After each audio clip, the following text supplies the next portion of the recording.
Hello, everybody, and welcome to Ring Post Radio, where it's the most wonderful time of the year. That's right, it's the year in review show for Ring Post Radio here. We're going to talk all things 2024 and the year of professional wrestling. What a year it was. That's not necessarily a positive or negative connotation, maybe just sort of a what a year, period, I guess would be the end of that sentence. I'm your host, Ryan Knightsey. And with me, as always, is the man, the myth, the legend, Scotty Edwards. Scotty, how are you doing on this fine release date Sunday morn? I'm doing good. We're back at it for my favorite episode of the year. I think it's your favorite episode of the year. This is always a lot of fun because we get to kind of just, in a way, unload the clip on what was certainly a year in professional wrestling. I don't know if I want to say it was a shout out to Jake Lee. Hope he's doing well. Gotta unload that clip. Give me that Jake Lee post. So, I think today's conversation could be.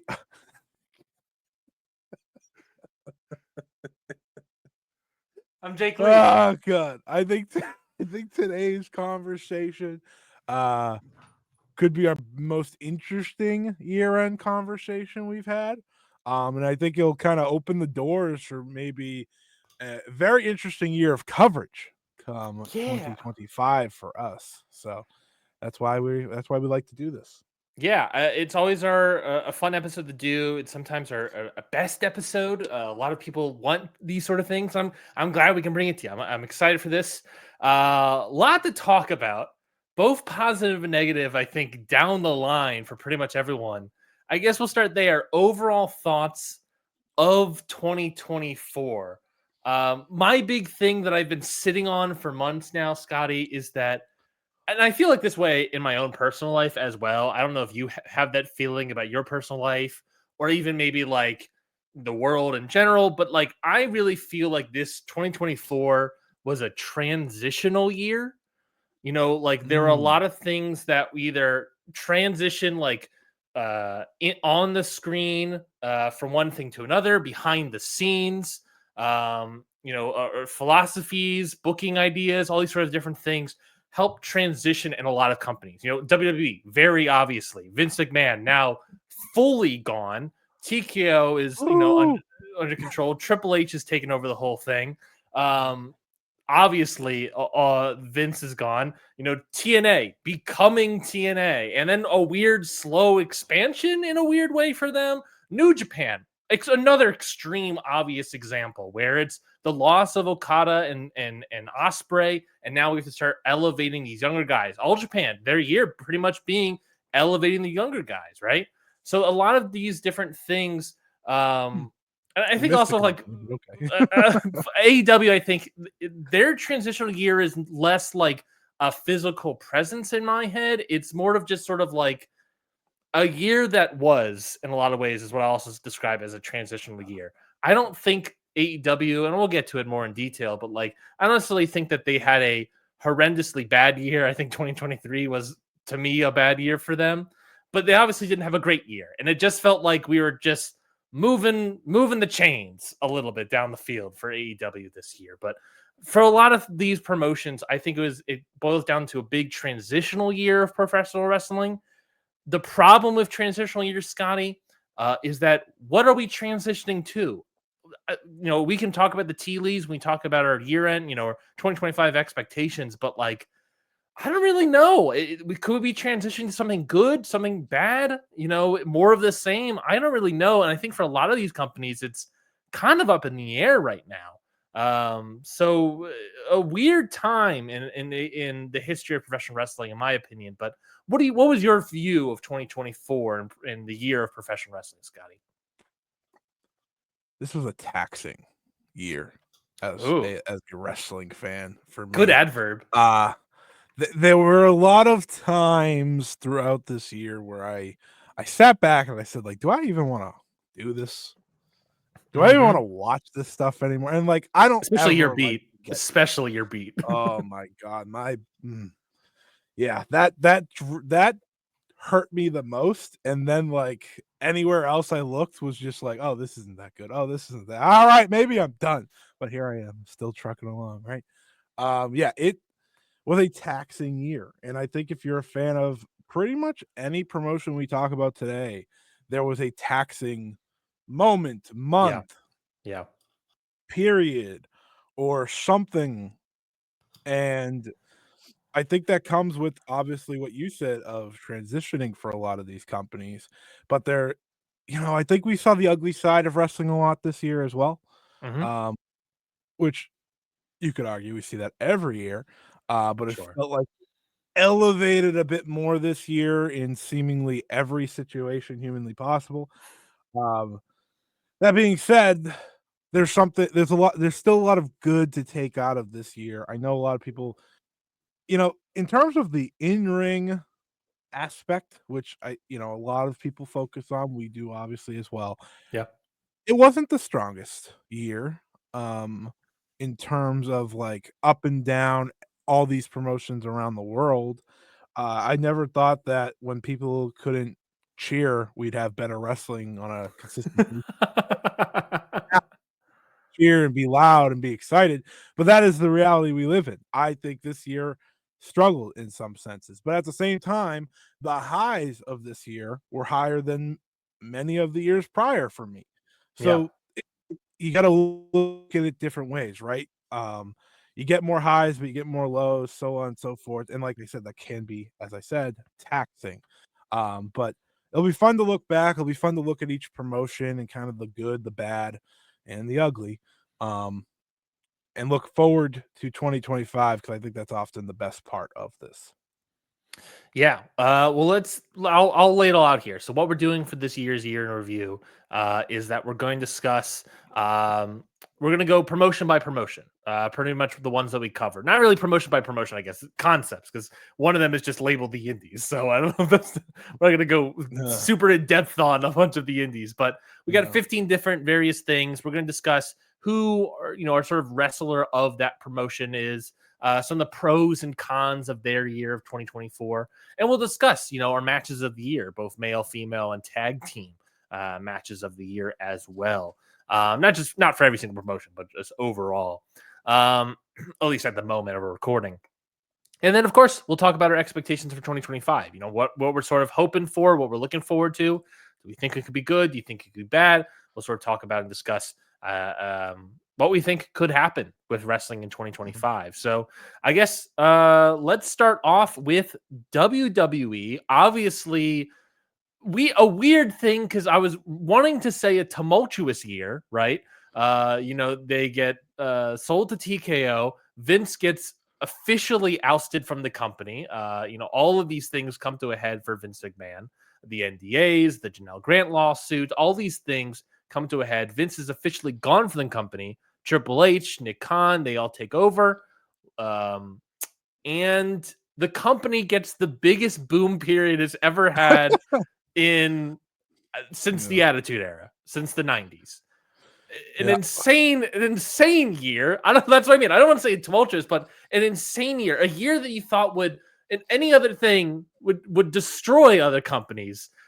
It Mhm. grew WWE just Yeah. seemingly exponentially. Obviously, there's a little bit of cooling out right now, but I assume by Royal Rumble we'll get heated back up again. But just a very Cool. It's weird. cooling, but it's not. Like No, I we're know. walking into like the year kicks off for them starting on Netflix. Yes, So like, yes. It's the it cooling 2 months, and then everything's gonna kick off again. yeah. And also not Right. matter Like because it's on Netflix, right? exactly. Like WWE is WWE 2024 is an anomaly. Like everything that happened this year should not have went the way it probably did. Right? Yeah. January, I could just remember sitting there, right? They announced the Netflix deal, The Rock's joining the board, and then as soon as that all happens, the Vince stuff drops, right? The Breaks. Janelle Yeah. Grant lawsuit.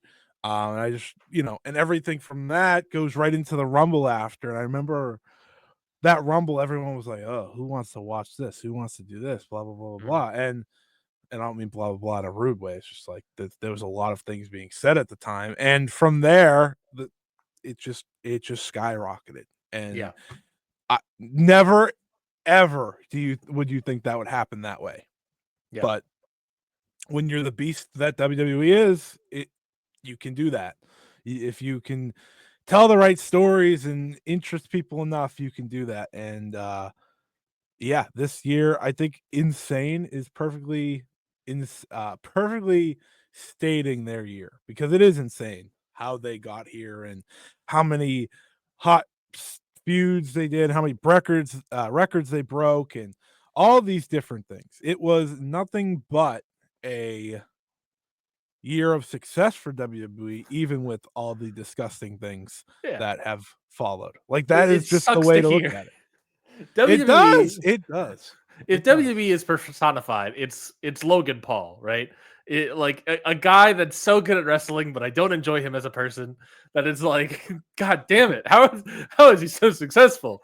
God damn it, yeah, it's weird. And that rocket ship, all this stuff's happening in January. We kick off with all the Vince news, but then you build Yeah. up to that rocket ship of WrestleMania. You have The Rock come in as a wrestler. You have Cody ultimately beating Roman Reigns. Everything kicks off, and then you have like I said, the hottest business period for the company since the And they're Attitude Era. incredibly helped, obviously, by the work I think The Rock did. Oh The yeah, work that The 100%. Rock did left people talking day after day, show after show. You were Also, waiting like for in a him to weird way, drop. distracted a lot of people, like Yes. especially WWE fans.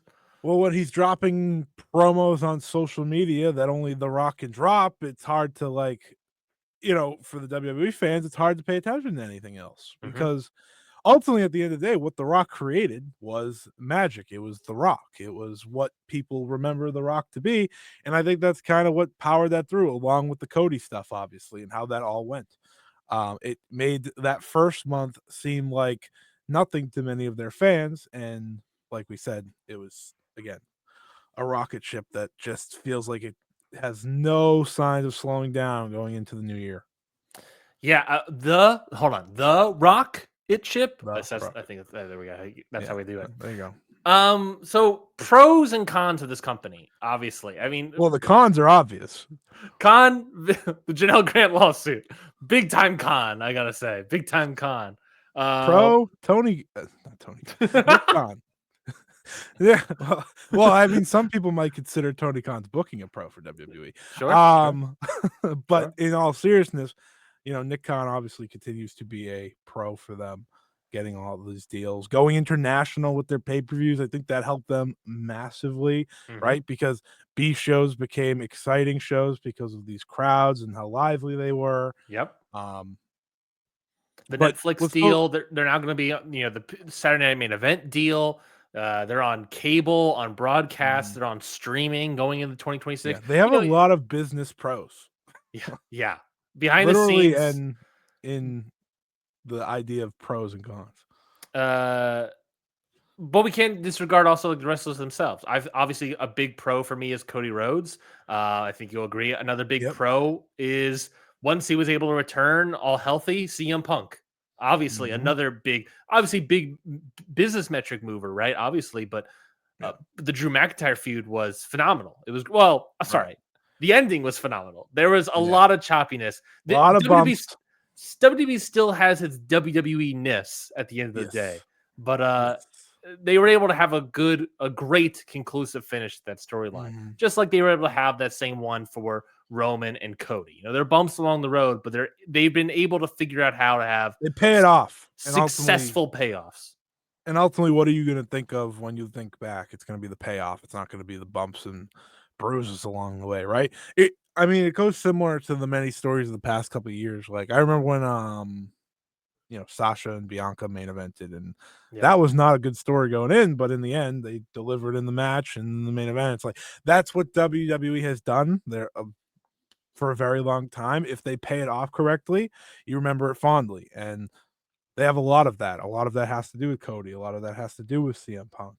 Um, I think another pro for them is just, I think, the ability to at least make their TV a little bit more interesting.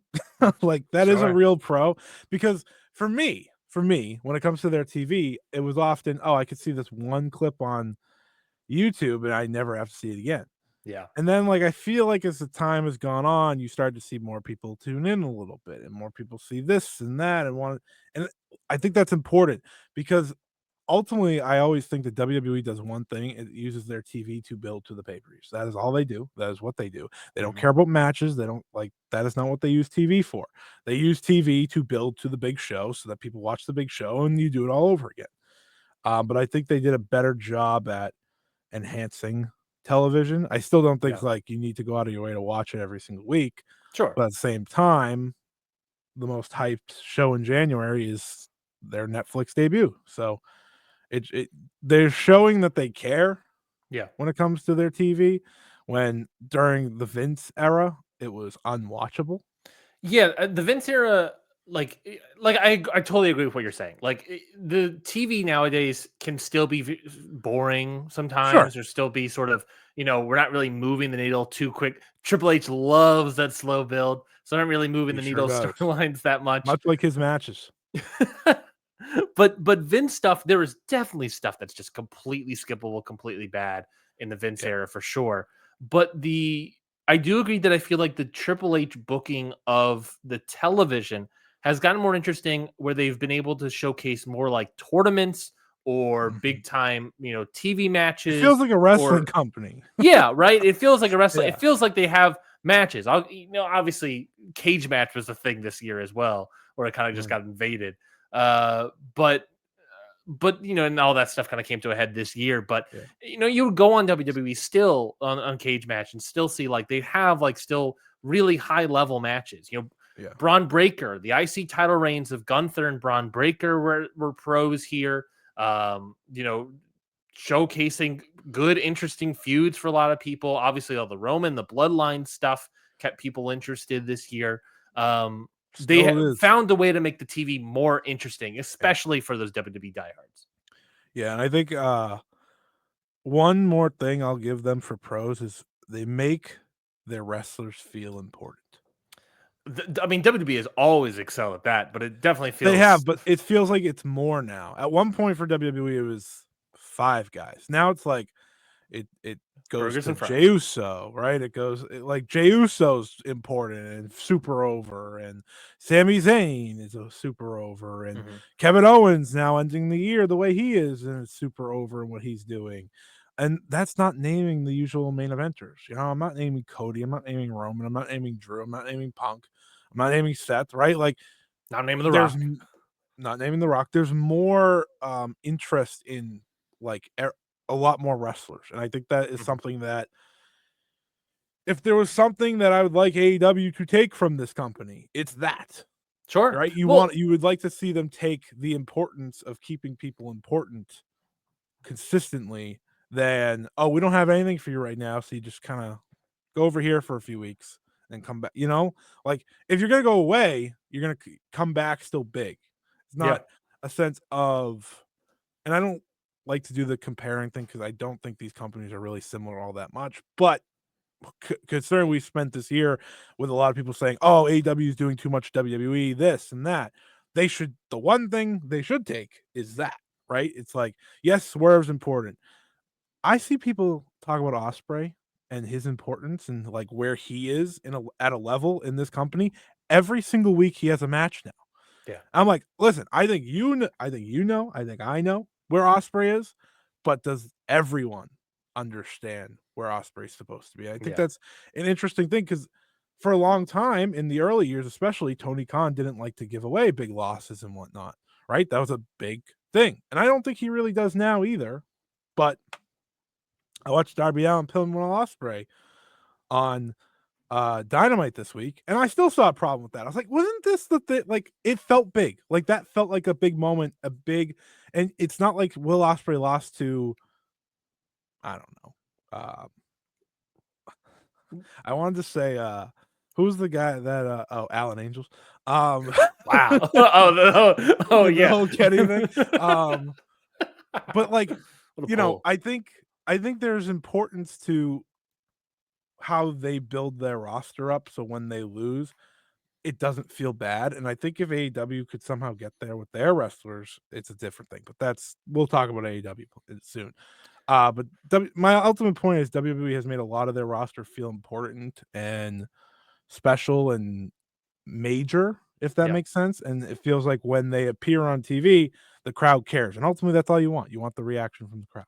Well, I'll say this to that, Scotty, is that like I think that's what that is at the end of the day is indicative of what a well booked hot company looks like, Mm, right? You saw the same thing versus like peak New Japan days, where it's like sure.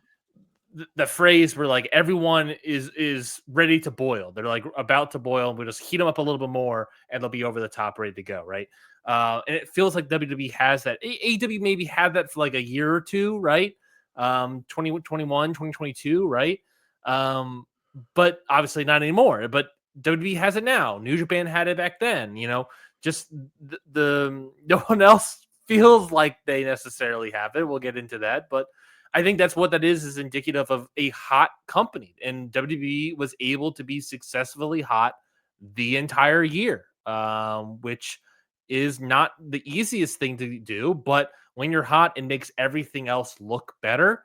It makes everyone else come across more like a Yeah. draw, which helps, like you said, all those upper mid carders and mid carders. And you start questioning yourself, like, yeah, maybe Sami Zayn should win the world title, all these sort of things.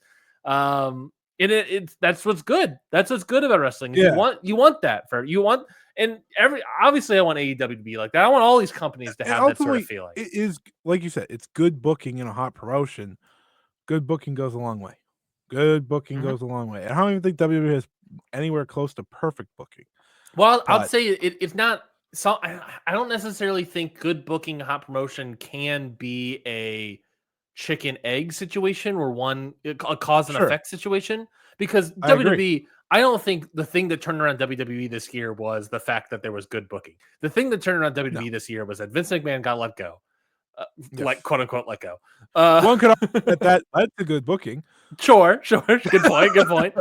But I don't think it was that. I think the Vince stuff Sure, really allowed a lot of people to like sure. WWE. Yeah. I mean, the thing about WWE, right, is in this conversation, it's like, yeah, they did everything great. Mhm.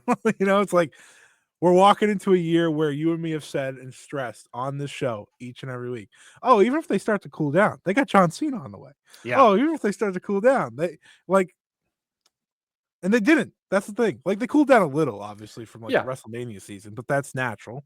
And guess what season it is again? Mhm. WrestleMania season. So Mhm. it goes back up, up, up, up. So it's like it's one of those things where you look at WWE, it's really like you just have to focus. And people aren't going to like this, but you have to focus on the cons because the cons can be kind of hidden away Yeah. because of how many pros they have, and the cons all come in legal action for the most part when Yep. it comes to this company and the many, many bad practices that are going on within it. Yeah, I think that's very obviously the biggest con of 2024 for WWE. If I had to, I don't want to get into it too much more, but like there's so many different things about that we've Mhm. discussed all year. Beyond that, when you start thinking of other cons, for me, it's I start somewhat scratching at Mm. clawing to try to come up with ideas. I think there's like many things of like Cody Rhodes' title reign wasn't as good as maybe we were hoped, but Sure. the business is hot, so it's like kind So of it what doesn't matter. matters per Yeah. se. You've had a lot of like these different sort of like PR issues of like the press conference, I mean, right? if we want a booking con, you want a booking con, the Liv Sure, Morgan, Rhea Ripley bullshit is sure, a booking that's con. fair. That That's is fair. terrible. Legitimately awful television. I've talked about Like, that, where I was like, I don't like that storyline. I don't no, actively but like that storyline. it's never been good, It feels and it just keeps aggressive. going. I've gone as far Oh, as say yeah. as it feels aggressive. At times, there was a lot of wrong parts to it, especially with things that that company was dealing with.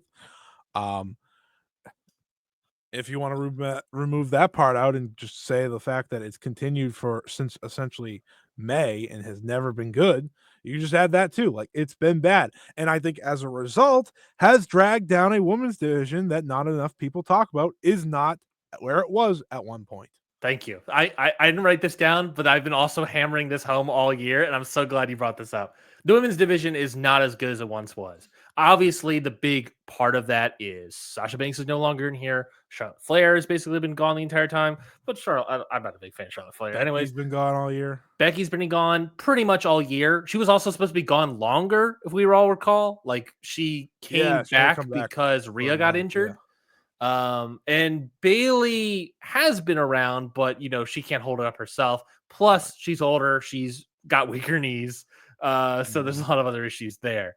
But I like you nailed it there. The Liv Rhea stuff has not been great in our opinion. Like I said, I feel like it's been very regressive. No. And it's in a lot of ways held down the division.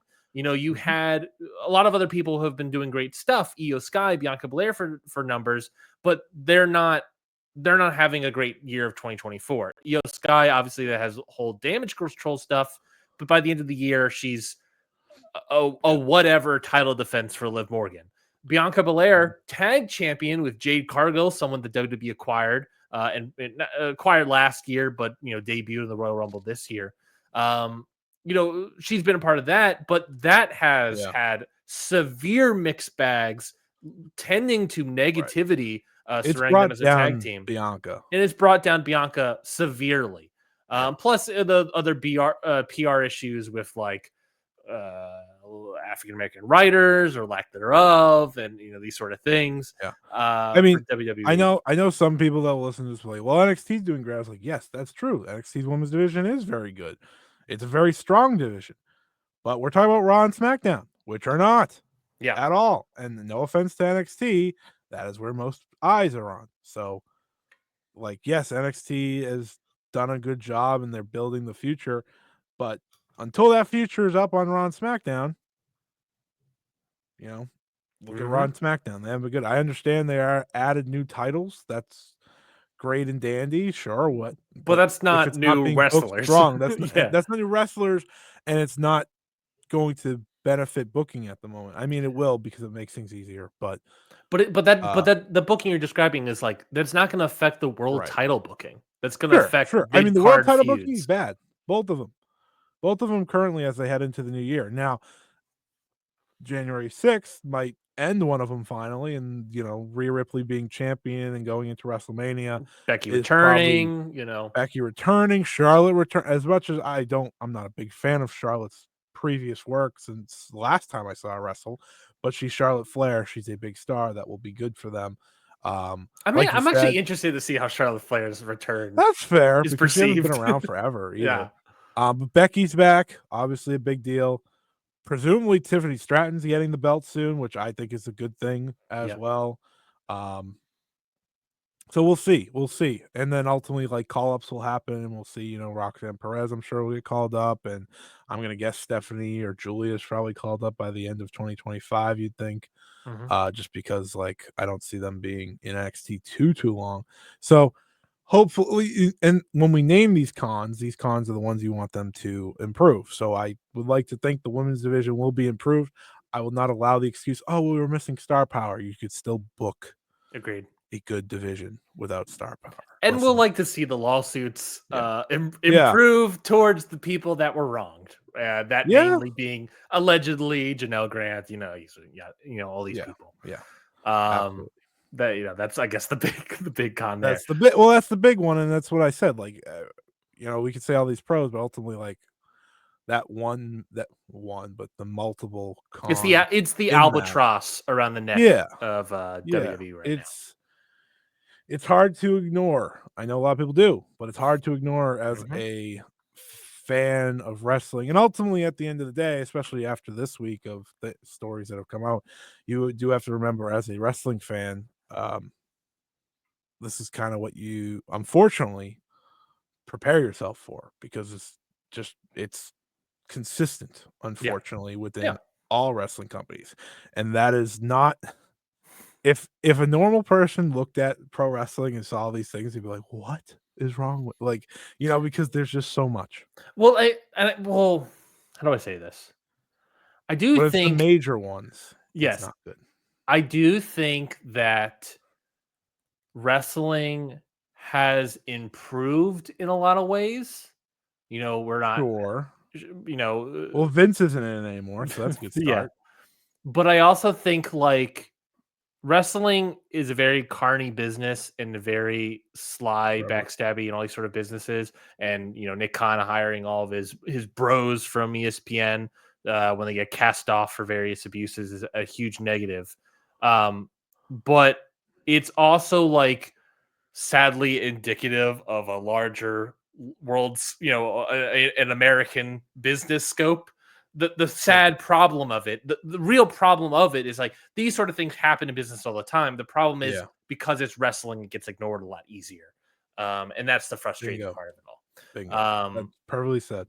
So hopefully there'll be resolutions in the new year. And there could be, but we'll talk about it, I guess. Yeah. I'll just say this. My expectations for WWE, the rocket continues to fly up. Like they're not slowing down. Wrestler of WWE. Who do you got? The wrestler of WWE. You mean the wrestler of the year for WWE? Sure. I just like the idea of the wrestler. Well, I can name any of them. Chad Gable. It's Cody. It's 100% Cody. Like you can say whatever you want about his reign or whatever. There's no one that I think has been better from start to finish than Cody Rhodes.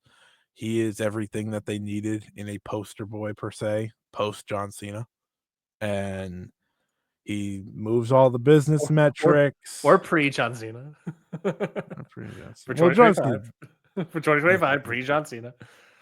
Pre John Cena can still get you pregnant. Go ahead. I think Cody just did everything right. Like when it comes to WWE, I think you often look more than just the matches, right? Because again, the matches don't always matter.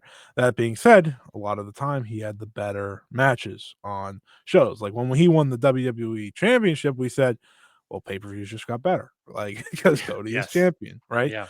So he would be my wrestler of the year for WWE for sure.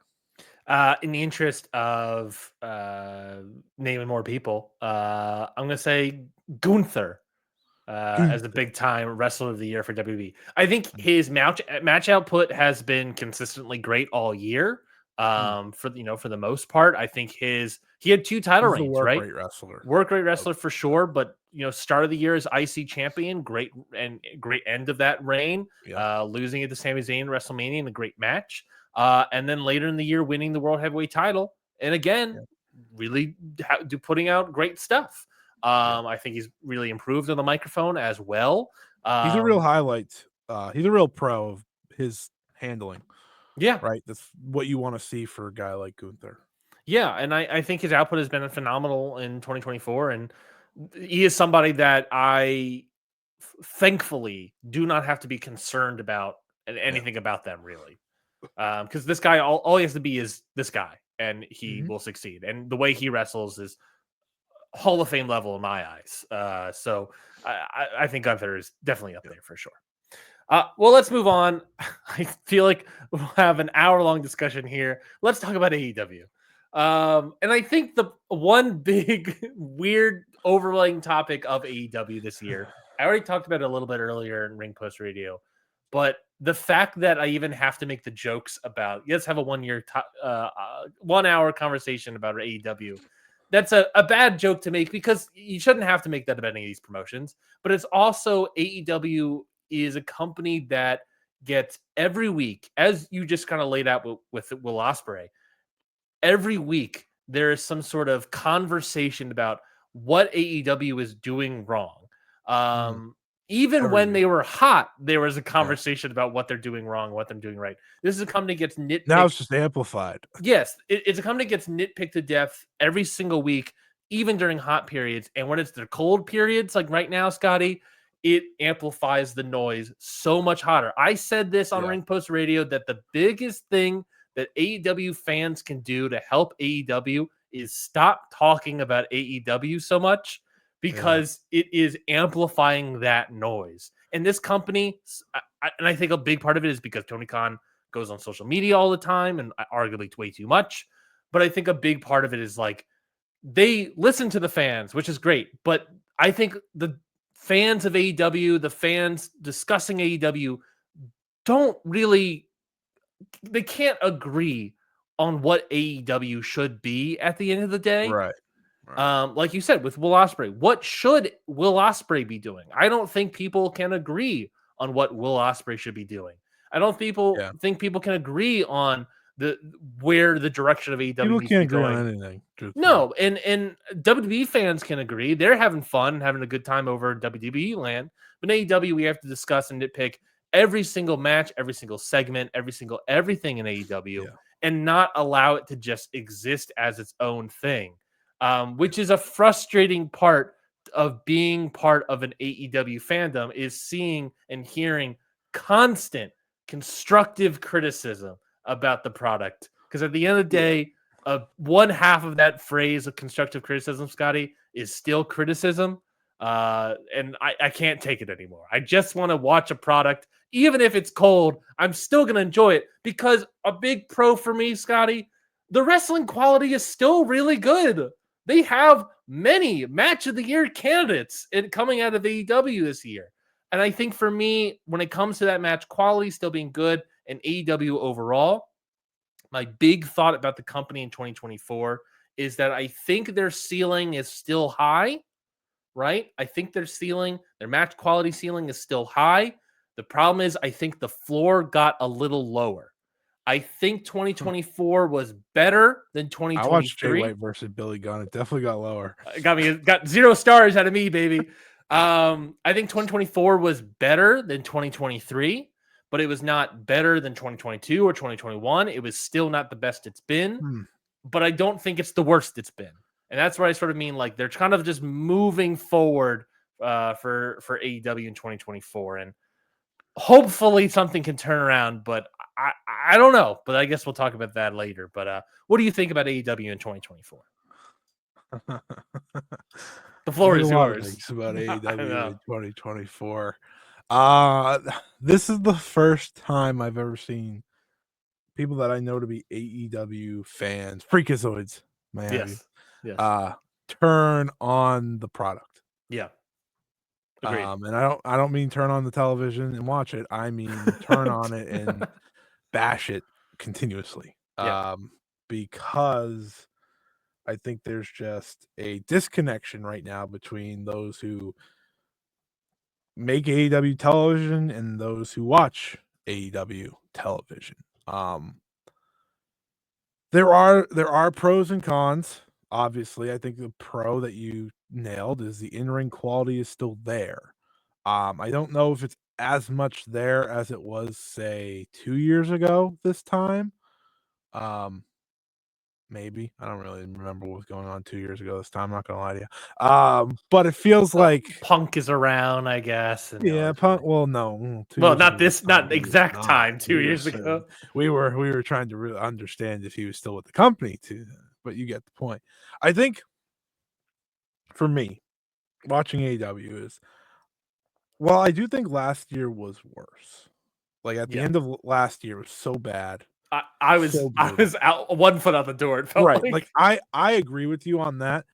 I think it was worse, but the problem for me this year, and the reason I think I'm more I'm more down on it, is because the main problem was, "Oh, well, if we just get rid of MJF, it's fine." Like, he's not champion anymore. We did build up for the first half of the year, right? I think Swerve, great big pro Swerve. Samoa Joe to Swerve was excellent for the company, right?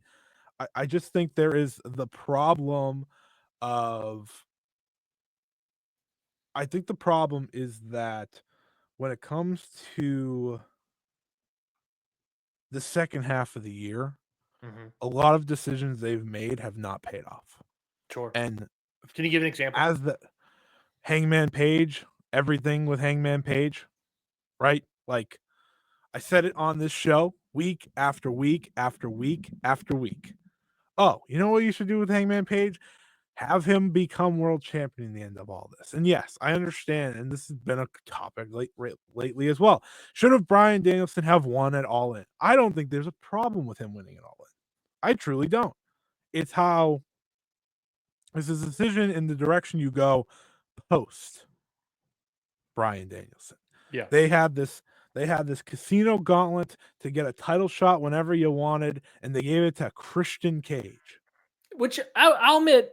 interesting stuff about him, But but sometimes the most predictable thing is the best thing. sure. And I think AEW tries to avoid that too much, if that makes sense. Sometimes the predictable thing is the best thing in wrestling, the payoff of what ultimately it is. And I'm not sitting here and saying, oh, if Hangman Page was world champion right now, the company would be better. I'm not saying that at all. But I'm also saying the connection he has with fans and what he has created is more AEW than the direction they've gone. Yeah, I agree with that. I think that AEW has had a mixed bag, and I think to sort of speak about like why maybe more fans feel the need to reject AEW or turn it off. Obviously I think WWE being hot is a big part of that. And I think also I've spoken about this before. I think the sort of rejection of AEW by New Japan fans as well, with the loss of Okada and Ospreay. I think that broke a lot of hearts for New Japan fans as well. I think that's a big effect as well.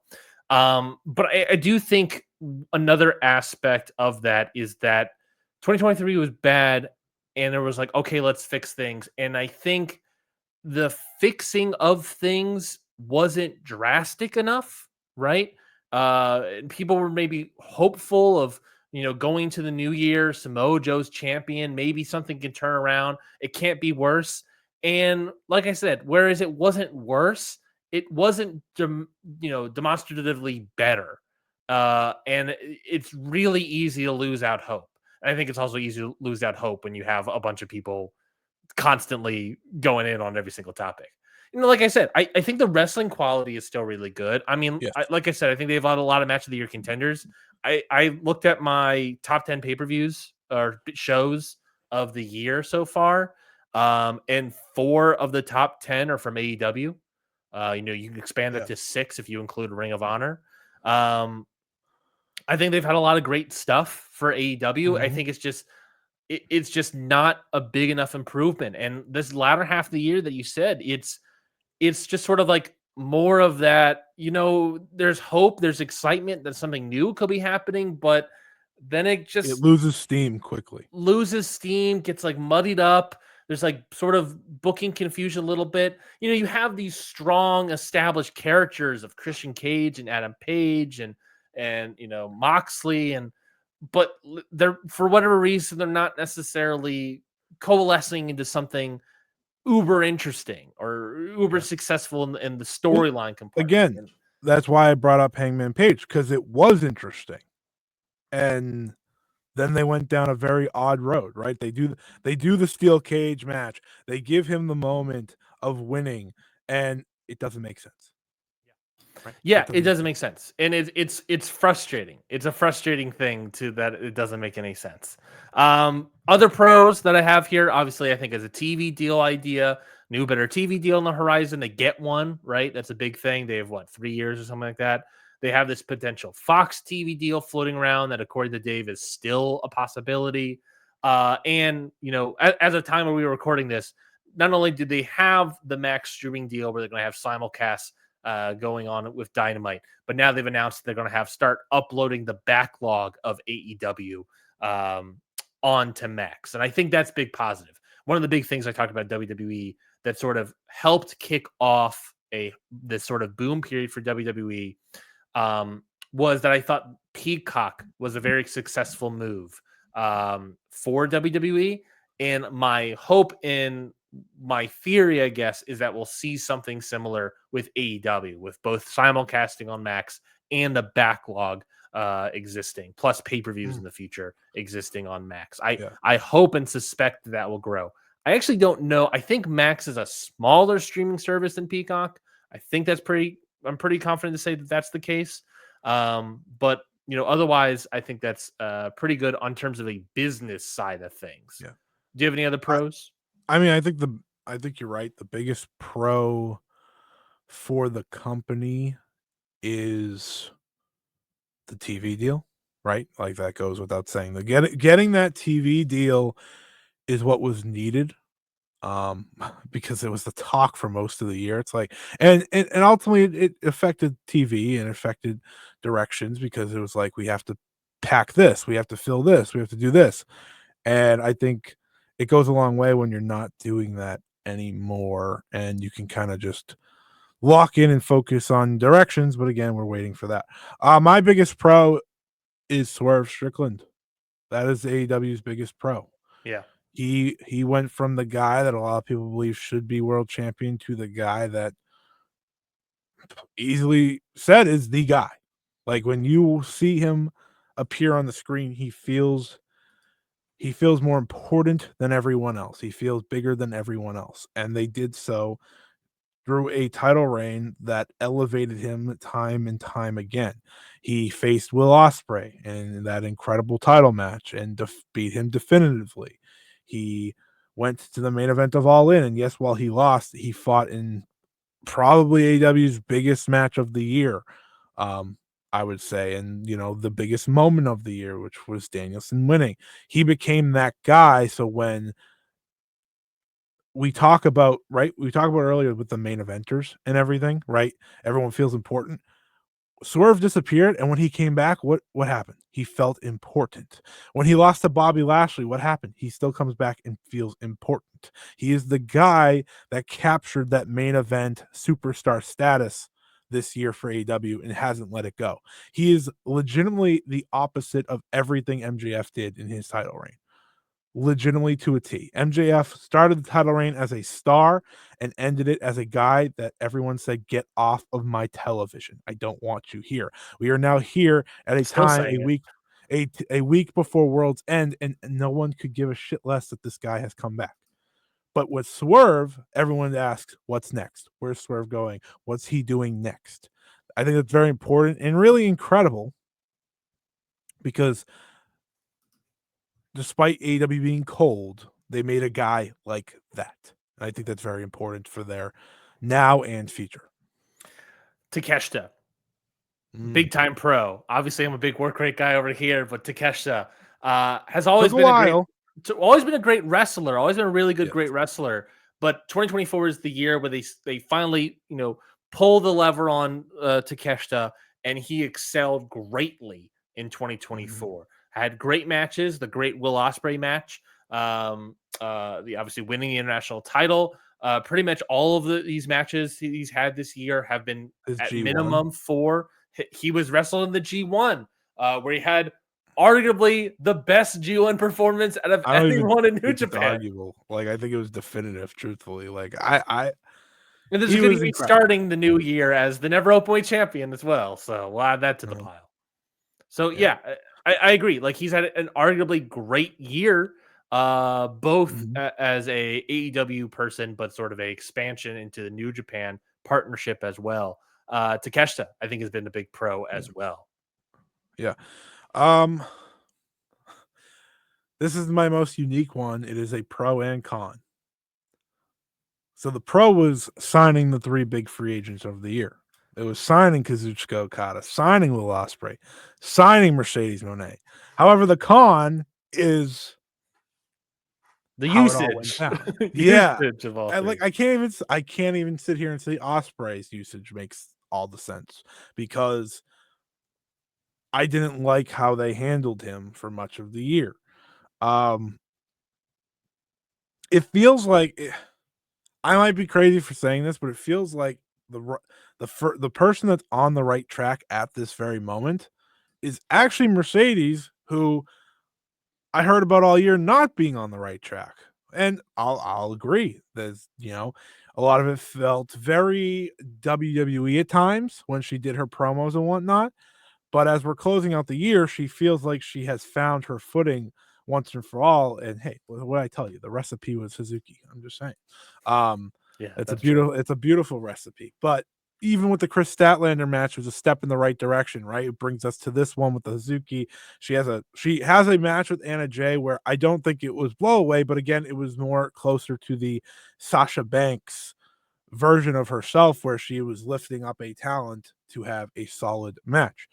Um, and then you look at Will Ospreay. Will Ospreay started off perfectly, I'd Mhm, argue. mhm. Perfectly, right? He steams into the company with the Takeshita match. He then has the Danielson match. Just unbelievable match after unbelievable match, gaining all the momentum. Wins what the hell is the title called? The international title. Right? Steams rolls through that. And then would you look at that? Who did he have to face and ruined all of his momentum? MJ. Maxwell Jacob Friedman. This guy is a problem. He is the biggest What did he con name of it? this The company. All-American title? What did he do? He made it the American Championship. Yeah. The American Championship. Yeah. And that feud hurt Ospreay. I don't care what anyone says. I don't care how you feel about this 59-minute and 10-second match or whatever it was. That feud hurt Ospreay. The Swerve match didn't. The MJF match did. Real quickly. I don't think. Yeah. Real quickly. I was very wrong. Peacock doesn't have any global subscribers. It is it looks like it's a US, US only, based, isn't it? 36 million subscribers as of 2024 for Peacock. I can't find this exact number on US only, but at the very least, Max is a international service. I honestly don't know if the AEW Max stuff applies internationally. I assume it does. I actually don't know. But internationally, as of September 30th, 2024, basically 111 million subscribers. I would argue that is better, yes. More than 3 times more than Peacock. Yeah. So yeah. Well, WWE's going. Everything WWE now is going to Netflix. So. Yes. Raw. Well, yes. Internationally and Raw. Internationally. You were talking about the big three. I was talking about Ospreay. And now as we close the year, obviously he just had the Darby match, so there is positivity in the air for him. And he had the Fletcher match, which there was positivity in the air for that. But at the same time, right, you look at Ospreay and the way he came in, and he's not there anymore. He still gets the crowd reactions, but I think the booking needs to support him as well. And I think putting over Kyle Fletcher was a good thing. Don't get me wrong. I think that was a very good thing for Kyle Fletcher. Look at him now. Ospreay is taking a lot of losses. Do you think 2 things? One, do you think AEW made the wrong decision in not pushing Ospreay into that world title picture? And 2, do you think Ospreay is suffering from, if you do think he is suffering from something, do you think he's suffering from basically the same thing that hurt the Elite and Omega and Cody early on in AEW, which is a big time star people want to see in that big time spot, but they're busy. What they're using with him is putting over other talent. That is it right there. You nailed it. And which is weird because this kid's still young, right? He is. It's just the thing with Ospreay is he makes people look good, so that's why they're using him to do it. Like, I don't care how you feel about Ospreay. It's very obvious he should be a big star for this company. And ultimately, I think AEW's problem with newbies all the time is the way they handle them, right? They don't want to push them too quick. They don't want to push them too fast. Mercedes is different. That's a different animal altogether. Yeah. But with Ospreay, let's not give him the world title picture too quick. Yes, he was in a world title match. I understand that. But everyone thought he was coming in, winning the world title at All In, and that was never even in the card. So ultimately, anything he was going to do was going to be lesser than that, seen in the eyes of the people. And I think that ultimately hurt him a lot. I don't know if it was the wrong decision, but considering they're not doing All In next year there in the UK, it does now feel like, why did you do that? Because it was so easy. And yes, you had the Danielson story, sure. But Danielson's leaving, right? At the end of the day, Danielson's leaving. He's not going to be here to help you anymore. Yeah. Ospreay would be. So I think that's the way to look at that as well. And then with Okada, I mean, big time con. I'm going to throw in real quickly. Throw in with Okada. I'm going to throw in the entire Elite storyline.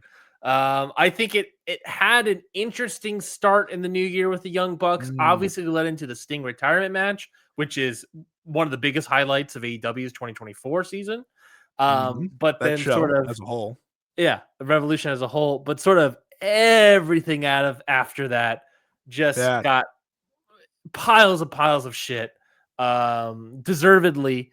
The elite, the Young Bucks stuff just became not good. It started affecting Coming to their work actual wasn't in their wrestling. opinion, in their decision making. Okada becoming sort of a comedy character just didn't, just awful. Jack Perry, I think, was insulated at first, sort of separated at first, and then it started affecting him, where his stuff just was not really that interesting They anymore. tried.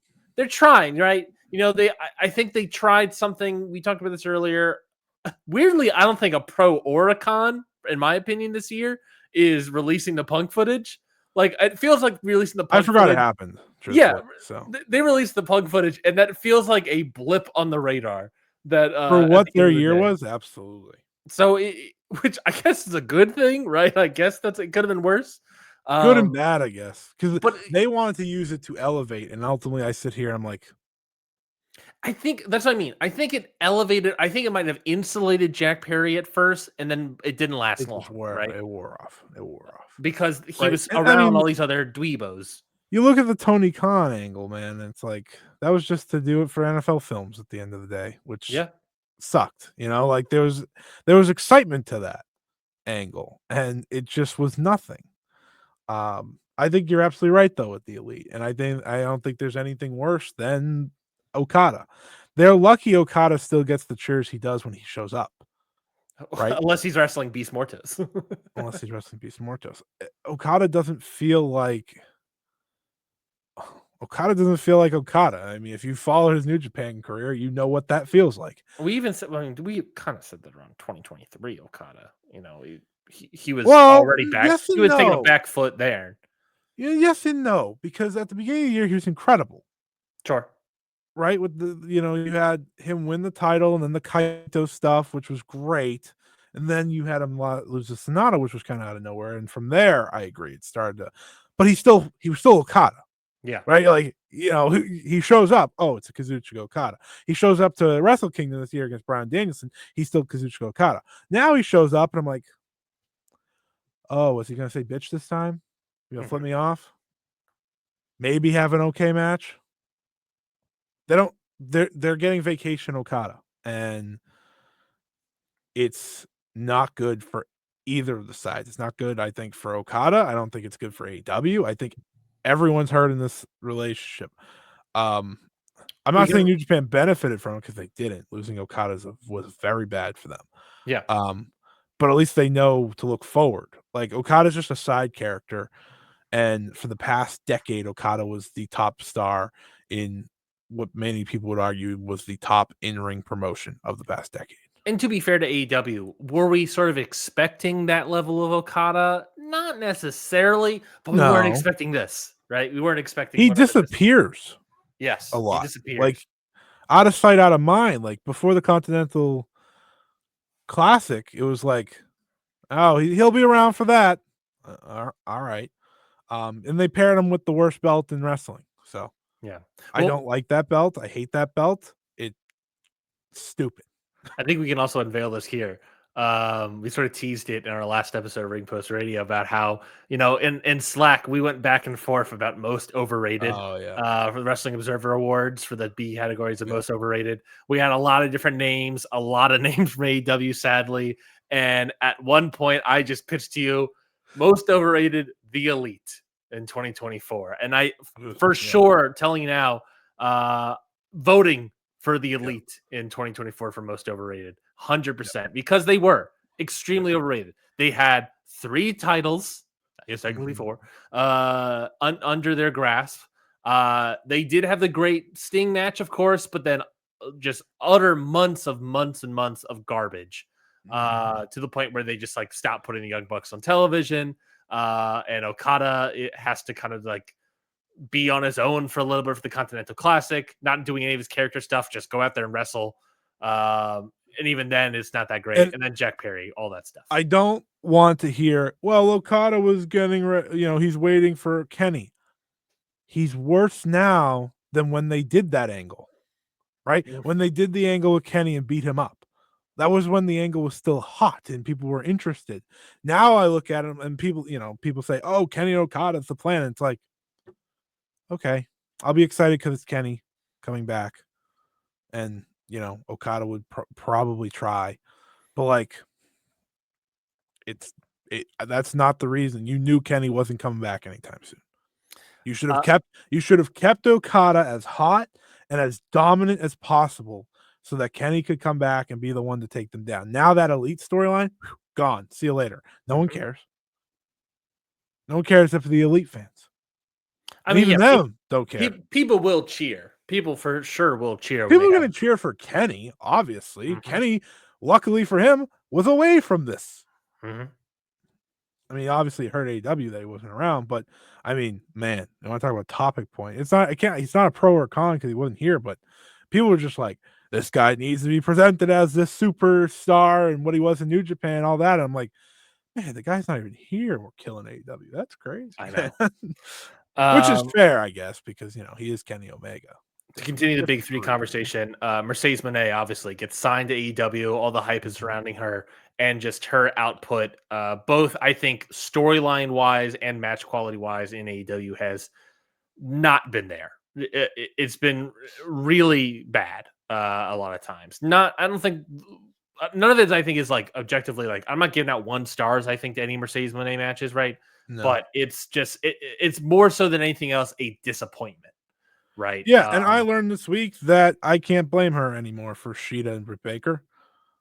Sure. Yeah, I'm not blaming her for those. That's a very the year 2024 is not fond to those 2 wrestlers. I'm just gonna say that. Sorry to the Sheeta fans. She still has it in her, right? I've seen it recently. And I think another thing about that, right, is at the end of the day, we talk about this all the time with different wrestlers. At the end of the day, Mercedes Moné is not an elevator of talent. She is a great wrestler. I disagree now. What do you mean? I think I have to wait and see now that she had the Hazuki match. I don't know. I think Hazuki. I thought she did a good job with Anna Jay. You thought Hazuki did a good job with Anna Jay? No. I thought Mercedes did a good job with Anna Jay, so now I'm waiting. When was that match? Was that on AEW Dynamite last week? It was on Bash this week. Okay, yeah. I haven't watched it yet, so that's it wasn't blow away, but I thought it was better than the Britt Baker and Sheeta matches. Sure, that's fair. That could be fair. And that's with Anna Jay. So I will wait on the elevator. My thing with Mercedes, I think she's overproduced. Way overproduced. 100%. And I think that's her biggest problem.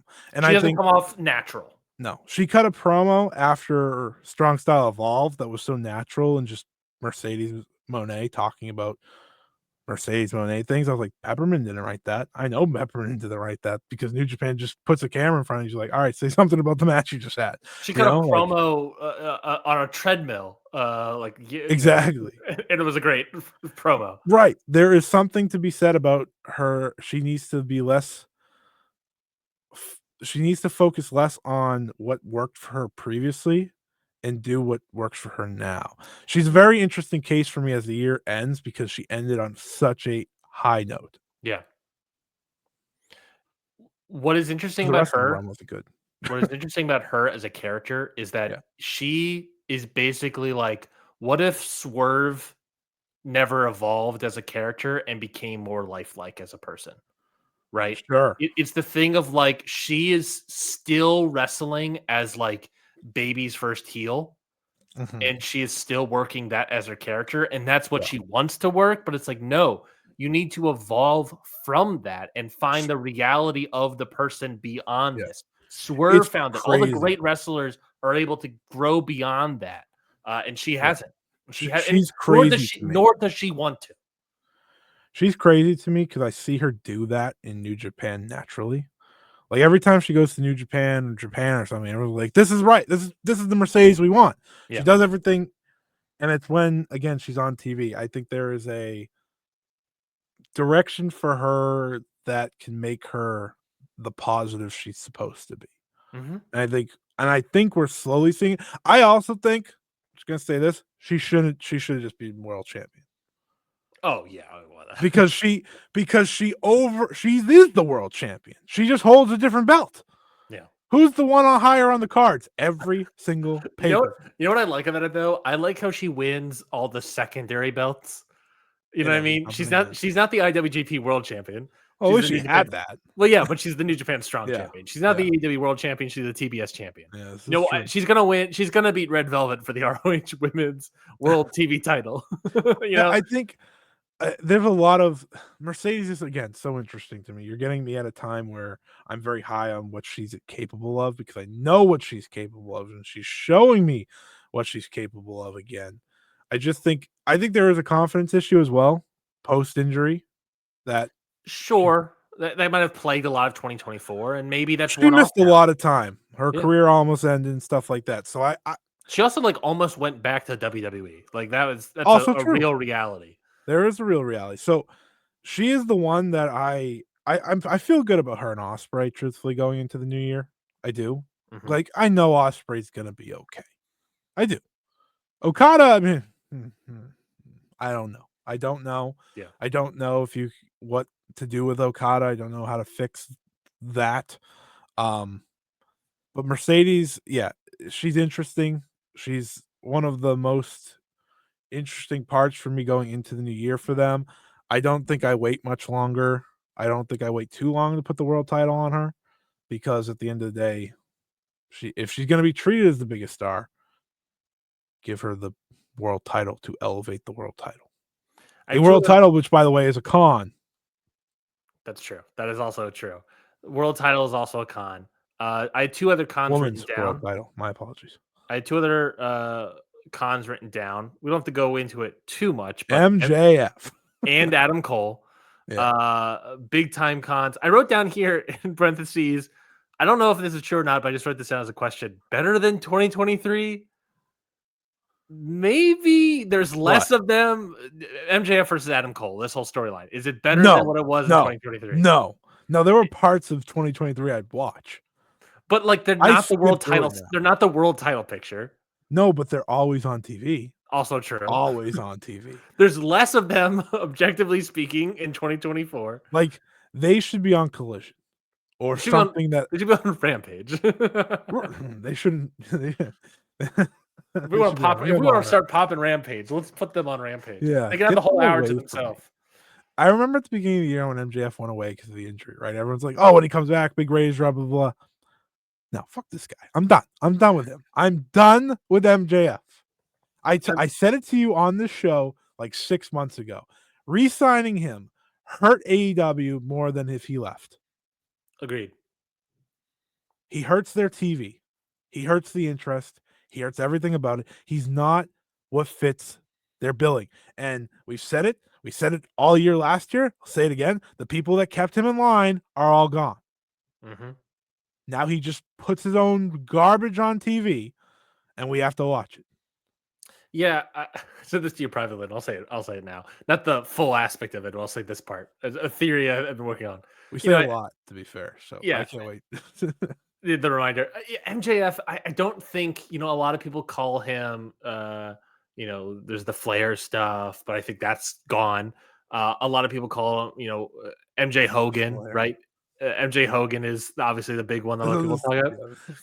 I'm not going to say MJ Hogan. I think he's MJ Nash. I think he's MJ Diesel. I think this guy is Kevin Nash Diesel because he's doesn't crappy booking, crappy storylines. Everything he touches, I think, is bad. And he bumps like Shawn Michaels in the Hogan match at all times. I just don't like his wrestling quality. Good, really good. I don't like his wrestling quality, so but it's still, it's like still not great. It's like bad comparable to 2024 wrestling. You know what I mean? Yeah. I hate most of his matches. It's just it's MJ Nash is what I'm gonna go with. I like MJ Diesel more. MJ Diesel. MJ Diesel's fun, but that's what it sort of feels like to me. It's just this is a guy that Hogan at least was a draw. Hogan was at least popular. and I don't MJF is not even that anymore to me. I mean, to me, MJF's Triple H. Sure, that's also fair. Another negative. Now, does this make Adam Cole, Shawn Michaels, or Scott Hall? Boring, unentertaining. Mm-hmm. That is what he is to me. The other con I wrote down here was just the continuation of sort of unused wrestlers and that whole thread. But that's Ricky less of a Starks. con. I feel like that's less of a con for AEW and more of like a con of a talking point of AEW. Yeah. It's just like the continuation of talking about like, where's Ricky Starks? Where's, I'll say, even Megan Bain? Just where are these people? Why aren't they on our TV? And I get it. I mean, I could just say my last con, but sure. it's his name, Tony Khan. I find him to be more of a con than anything else. Why is that? Because all of the problems at the end of the day are his fault. Sure, he's the guy that runs. We've been over this. He's the guy that runs the company. You and me have had the conversation about him being a booker and what he lets on TV and what he doesn't, and having all these writers. At the end of the day, this is his company. He says yes and no to what goes on TV. And there have been many times this year where I think people watch a segment and they're like, what are we doing? Yeah. What is this story?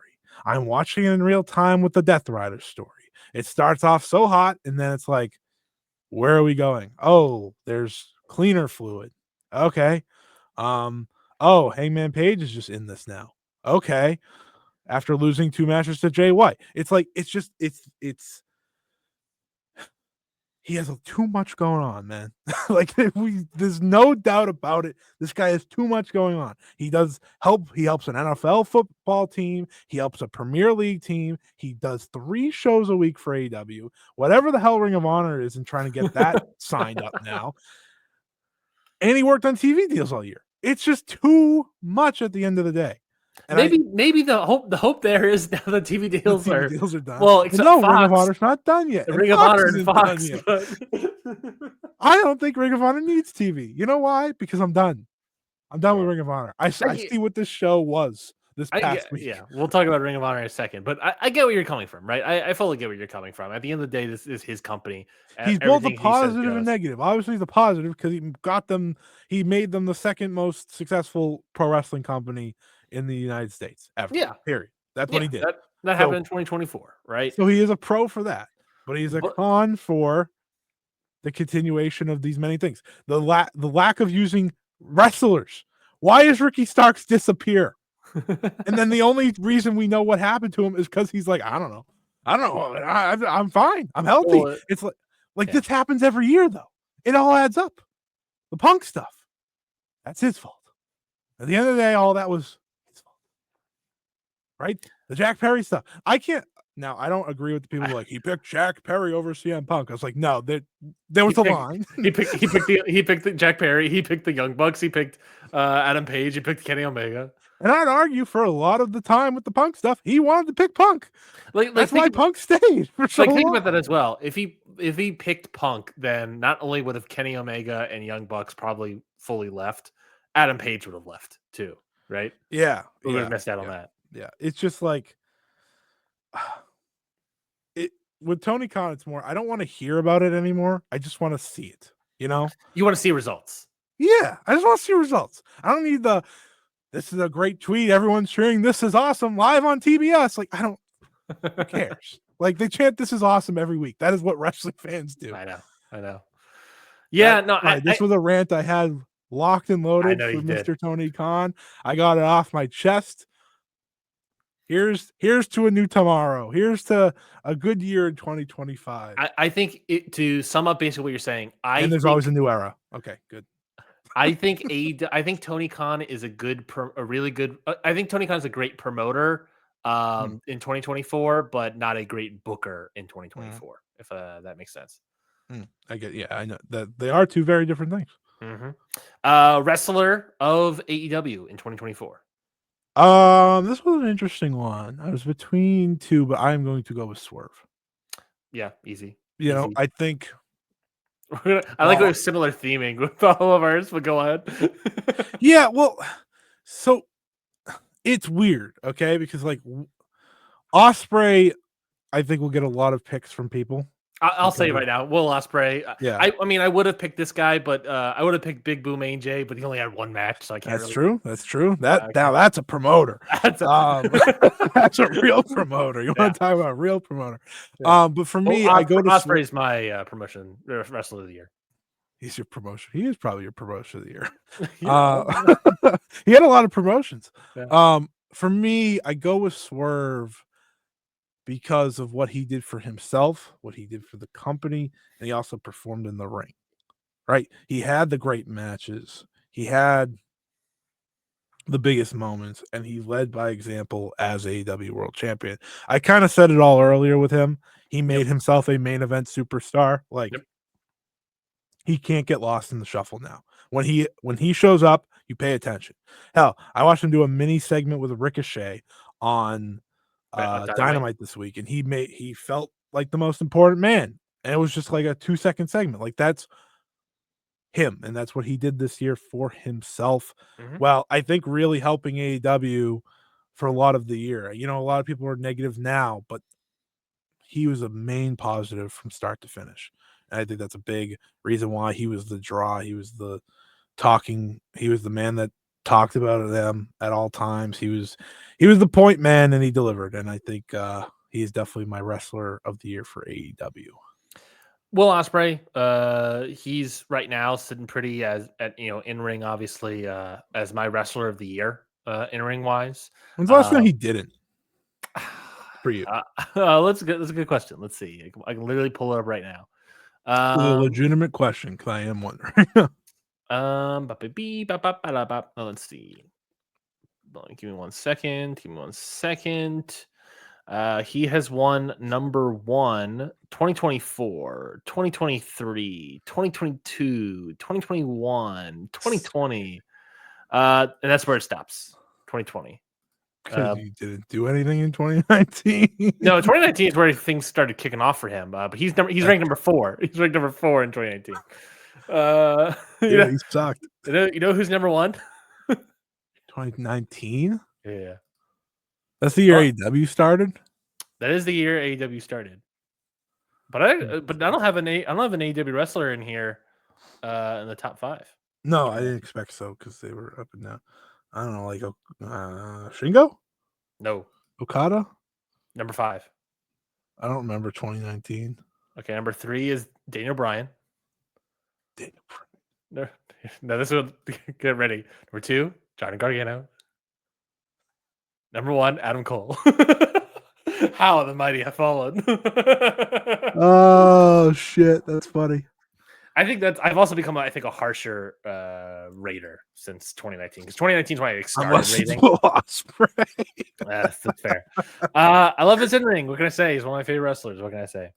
Let's move right along. That's why I asked the year by year. Yeah. So the reason was his in ring. You didn't like his in ring. I do like everything he's done with the Takeshita stuff, the Danielson match, the Fletcher stuff here. I think his in ring has been phenomenal. I think the storyline stuff. I get the complaints about it, but at the end of the day, I have really enjoyed a lot of the stuff that he's been putting out. Mm-hmm. The Tiger Driver stuff was a little wonky, but they were able to explain it away enough, and it's fine. At the end of the day, they're just trying to get to the Danielson thing, and I can overlook that for some really great wrestling because at the end of the day, I care about the great wrestling, and this guy's output has been great. And so I greatly enjoy it. I think it would be even better if he had a great story, that title push surrounding him, but alas. If he had won the title at All In, he probably would have been able to get it. Easily. I think he probably would have easily been. It was between Swerve, Danielson, and Ospreay. I think like this year for like overall rest of the year, in terms of a working standard, I think is a little muddy from the top because I think there's a lot of more different picks than you would think. I just have one. When that is, of course, say at the same time, 3, 2, 1. Sorry. Big Boom AJ. Oh yeah. Oh well, I mean one match. Yeah. The scale's weighted, and he drops because he's only had one match. Otherwise, super worker. But I think him versus MJF face to face.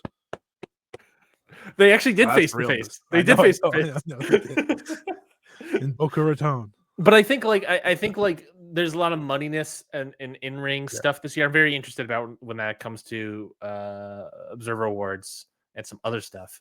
Which we'll say in a Yota moment. Tsuji versus Hiroki Goto won the Japanese match of the year. So True. So I think there's a lot of like that sort of stuff, and I think I totally lost what I was going to say because we get distracted by a bunch of nonsense. Let's move on. boom. TNA. Let's talk about TNA. Wait, now. pros bringing in Big Boom AJ. All right, continue. My number one pro is Big Boom AJ. I wrote it down. I wish I could show it to you. It literally says Big You Boom say AJ. TNA. TNA next up. Again, transitional year. Becoming TNA in January, at the end of January, and then sort of having the They're ending the year on a hot streak. NXT partnership, and then at the end of the year losing all of their wrestlers, but at the same time gaining Tessa Blanchard and expanding. I would consider that a con. Yeah. And expanding their pay-per-view arenas, right? That you have That's that plans to expand. It's true. I don't know what roster you'll have to wrestle in those arenas, but they plan to expand, right? So maybe they have some. They kept Tessa Blanchard secret from everybody else, so maybe they have something cooking to help sell out those arenas. I don't know, but yeah, Michael Elgin. Can't wait. I can't wait. Strap that in. would be on. They did do that. Him and his, they did bring him in when he was questionable. Him and his protein powder, and his stand-up comedy. Yeah. Oh, speaking of stand-up comedy, let's bring in Joey Ryan. Let's bring that guy motherfucker. Please back. don't bring any of these fuckers in. By the way, anyways, the fact that we're just doing the Tessa project is bad enough. Yeah. So TNA, like I said, I don't have many pros for them. No, I wrote down one pro. And it was the NXT partnership. I think did good stuff for TNA, right, in the business sense. Sure. Beyond that, any other pros? Scotty, I'm supposed to have another pro. Like that's how this conversation keeps going. Any other pros? You know what I could say for TNA? They sold out a lot. They grew their business. They grew their business. Yeah. They grew their business this year after firing Scott D'Amore. Yes. And I think that's very interesting. But it is a positive. A weird pro. I don't think they had that sort of roller coaster of highs and lows in their booking. That's true. That's true. Maybe it's because they fired Scott D'Amore, but I don't. Instead of ups and downs, it's just mostly been a straight line. Yeah, it's a straight line this year. Maybe I don't want to even say leaning up or down. It's just a straight line. So I guess that's fine. Is that a pro? Is it an improvement? It evens out for sure. Cons. Let's talk about cons. Joe Hendry. Fuck that guy. I hate Joe Hendry. I don't like Joe Hendry. He's not a con though. People like him. I don't like Joe Hendry. But so a con would be not giving him the belt. A con when he was popular. Like they didn't capitalize on when he was at his most popular. Now no one gives a shit. I don't like him. And they're trying to sell an arena off of that. All right, like to me, that is a con for them. The con really is when the iron's hot. The con is just me having to see and discuss and talk about Joe Hendry. I do have a pro. I do have a pro. It was Masha winning the belt, making her the heir apparent to Jordan. I thought was a good thing. But with Tessa, I'm not going to necessarily say heir apparent. Okay, well, I'm going to act like Masha is for now. Okay, the year will end and she will be champion. Okay. Mm-hmm. They have a lot of cons though. Like firing D'Amore was not a good thing. I wrote down rough transition. Firing Scott D'Amore, then just what sort of having. Do you need them? They're losing their top two wrestlers though. Yeah, all the big PR stuff. They lose Mercy Machine Guns. They at the end of the year, they're gonna lose Josh Alexander. They're gonna lose Jordan Grace. They lost Speedball Mike Bailey. Mm-hmm. Kushida, I guess, is officially gone as well. He's gone. Trent Seven's gone. Not a really top wrestler, but Trent Seven's gone. Who else was off that list? Rhino, I guess technically. They gave Moose the world title. That was pretty bad. That happened this year? Yeah. Sure was did. Was that the beginning? Nick Nemeth beat him.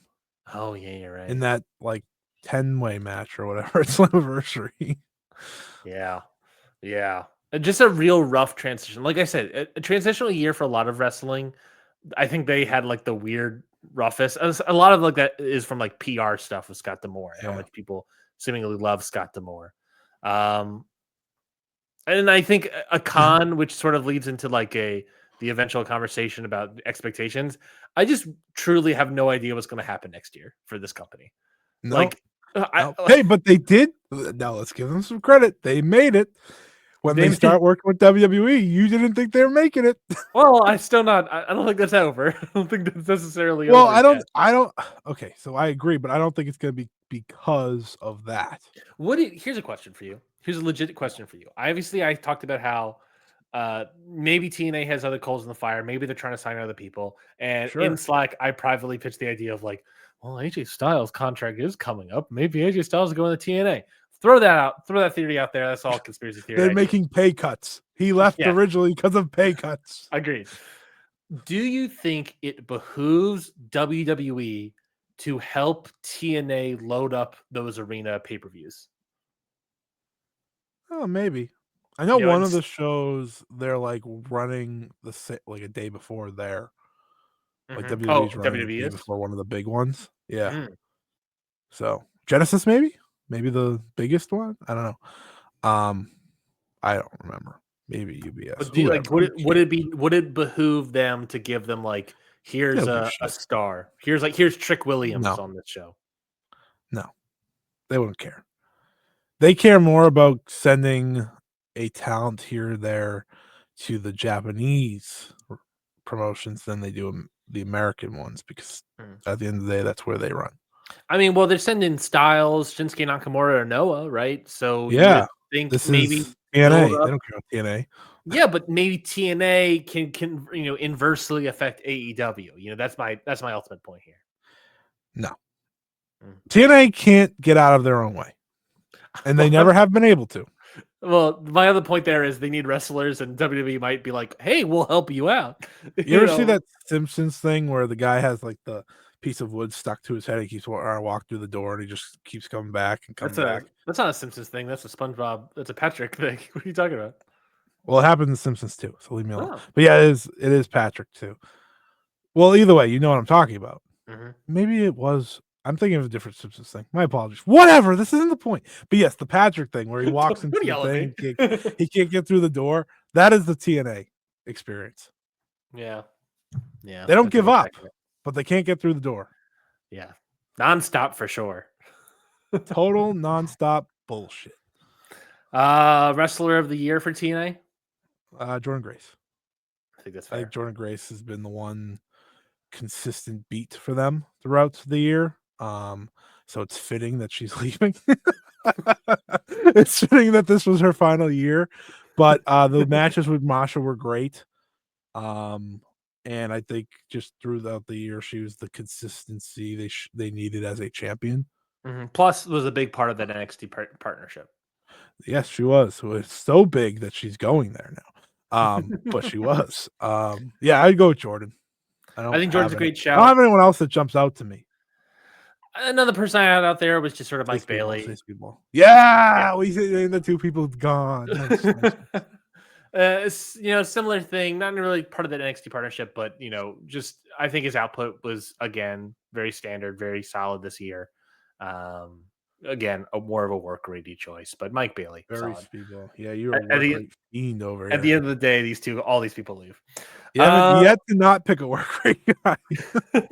Well, let's move on. This will be a quick one, probably one-sided one. MLW, the big ML Dub. God, Eric fucking Bischoff. Khan, I wrote one shot. Eric Bischoff's one shot in Eric Bischoff production is the biggest con. Like I said, when I was talking about one shot, was that MLW is more sort of a promotion that I think has been better this year than they have in the past. They upped their production a lot. They were able to expand quote unquote, expand their roster in a lot of ways with the CMLL and New Japan partnerships, which I think are pros. So they evolved and got a little better, got a little bit more consistent in their booking. They were able to put over the young stars. A big part about MLW that I really enjoy is that when they pick a guy, they really make them come across as important. Alex Kane Alex Kane being a big part of that. Kojima, obviously, also being a part of that. Kojima's a pro. They made him world champion for pretty much the whole year. That's real. But and I think they are a really good job at elevating guys and making those people feel important within the universe of MLW. The cons just being that like they suck. They can't find any TV deal. I got a good con. Everyone that goes there works 70% effort. And obviously now they brought in Eric Bischoff and plan to continue working with Eric Bischoff. I do have a good con for them. They didn't use the settlement money well. Well, should have signed the guy, man. Yeah, they signed Riddle. Which is because no one else wanted to. Yeah. And they did put money into production, right? They bought new production trucks this year as well, apparently. Sure. But yeah, and I do agree. I sign a guy and try anything but Major League. Because that's the thing. At the end of the day, the big part of this year for MLW, I think, is their partnerships with New Japan and CMLL. Sure. And is Mystico their wrestler of the year? Because I am asking you, who is MLW's wrestler of the year? Because I can't answer that question, but I know you can. Mystico, I don't know. That's a hard one to come up with, and I just wrote Mystico has to go at like 20%. I just wrote down Kojima. I was just like, I don't know, Kojima. I don't know. Mystico's not a bad shout. Steady wins the race, and that's what Kojima has been. Kojima. Here's the thing: Kojima's output is still very strong. Kojima, Lariat, especially for a guy that is like his age. His output is still ridiculously strong. He's a man. I love Kojima. Yeah, especially Kojima, dude. He still rocks. Plain and simple. I agree. He's had multiple world title reigns the past couple of years. Shout out I can't wait. I can't wait for Kojima to show up on the ballot. Like as a singles wrestler, finally, because I think he's a hands down. He's one of the few to get the three. The Triple Crown world titles. Yeah. Well, I didn't want to say Triple Crown. The modern Triple Crown. No, that's just Eddie Kingston. Yeah, like Kojima's the man. So I like that you picked Kojima. That's a great pick. As long as you didn't pick Riddle, I was fine. No. Ring of Honor.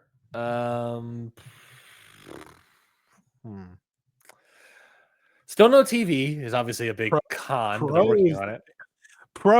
Now, everyone, we were recording this before Final Battle, so apologize. Let me apologize when I say Pro was the pay-per-views.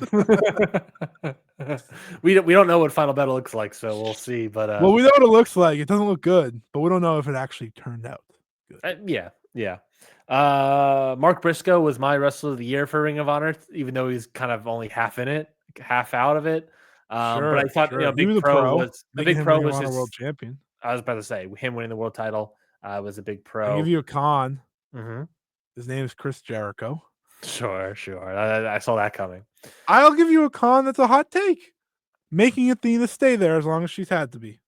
I don't think she should have lasted the full year. Another year of a world title run, I think, is a con for Athena. Not necessarily, maybe not a full con, but like definitely not a pro. I think it's a con that they could have done this a lot earlier. They didn't have to wait a year to get back to Billy Starks. Yeah, her title reign did its job by the time she faced Billy Starks the first time. Yeah, I don't want to dig up something that's so fresh that we just literally just talked about last week, but it's I don't know, it's Ring of Honor. It's the thing of like it's still no booking care. The con is that honor doesn't exist anymore. Okay, that's it. It's we were big fans of like, that late era Sinclair, right? 2019, 2020, 2021. We were fans of Ring of Honor, right? And what they had. And they had an identity, right? At that point, obviously, I don't know what the identity of Ring of Honor is right now. It doesn't have that Sinclair broadcasting era. It also doesn't have the sort of peak era of Ring of Honor. I don't know what it is. It just feels like a lot of times feels like an AEW Dark with some high level stuff mixed in, but it's still, I think it's just sort of, it's Ring of Honor since being acquired has just been on a hamster wheel and trying to get it on proper TV. Yep. And at I'm at a certain point, especially if it doesn't happen this time around, Scotty, Mhm. you either fucking try to do something booking wise, actually put proper care into this thing to get people to watch it, or what's the point of having it? Honestly, what's the point I of it still agree. existing? I do have one more pro. Mm-hmm. Keep this positive. And it's the pro that I'll keep saying every year of Ring of Honor. Ian Riccaboni and Caprice, baby. The Commentators of the best year. commentary team in the world today. Unfortunately, is only on Ring of Honor. I But was they are the watching best. Deadlock Pro Limit Caprice is Break. on there. Yes, Caprice is one of the commentators for that. And I was watching Roderick Strong versus Fuminori Abe from I their knew match you from would Limit get Break. that in somehow on this Mm-hmm, show. mm-hmm, I don't know mm-hmm. how you were going to do it, but you did. Caprice said in there, he had a line where he was talking about Roderick Strong and something to the effect of like, Roderick, imagine being Roderick Strong facing Fuminori Abe, who in a lot of ways is a younger version of Roderick Strong. So basically, he goes on to say like, imagine Roderick Strong facing a younger version. Can you beat a younger version of yourself? Yeah. And obviously, Caprice saying in a way better way than I did, but just like a line that's just like so Yeah. succinctly putting over the minimum level of story Right. and why this match is a sort of a dream match quality Mm-hmm. is Roddy facing a younger version of Roddy. And it's like, damn, Caprice is so good. Ian, we've talked about him to death. I Ring know of why Honor, big Ian time isn't pro, on Collision, right? the Like I know best, the why. best booth in the biz. Sorry, go on. I know why Ian doesn't do like Collision full time. He wants to spend time with his family. Doesn't want to be on the road every week. Well, I've plus never heard. plus there are reasons. Plus there are other Well, reasons. they originally offered him the job and he didn't want it. Yeah. So that's why he's not doing it. I never Right. heard them say that about Caprice. I never heard that about Caprice. Well, here's the problem about Ian Riccaboni. He loves his family too much, too much of a family He man. works a normal job. I'm pretty He sure. Like fucking wants to. He's trying to get a business master's degree so he can open up a fucking donut shop. Get out of here. Get back to the booth. you were born to commentate, my friend. You are great at it. Yeah, lay off the donuts Just and travel to Collision once a week. start Like, I'm not going asking a nuts. lot. I'm not Yeah. asking a lot. Uh, Shout out I, to Rick and Bonnie and Caprice. I, Who's I'm not asking much out of Ian Riccaboni. I'm just saying to give up on your dreams and stop hanging out with your family. That's all I'm saying. That's crazy. My wrestler of the year for Ring of Honor is you already picked Mark Briscoe. We like to pick different here. Thank you. Hmm. Just say Chris Jericho. It's fine. I will not say Chris Jericho. You say what about Atlantis? Atlantis Jr. Kyle Fletcher. Think of champions. Athena. I'm not gonna say where Athena's ranked on my wrestler of the year list because it'll get people mad at me. Mhm. But I will say Athena because she's the one true wrestler of the brand. At the end of the day, she has stayed consistent. She hasn't complained. She keeps running through. She keeps pushing it forward. And listen, I'm sure she's been frustrated. She has to be frustrated, and she's done the best she can. So. Mhm. I'll pick Athena because she's been champion for a year. She's been the ace of Ring of Honor. NXT. Okay. Pros. I'm trying Lots to of keep. young talent. I was like, I Yeah. need to keep us moving. We're at an hour and 30 already.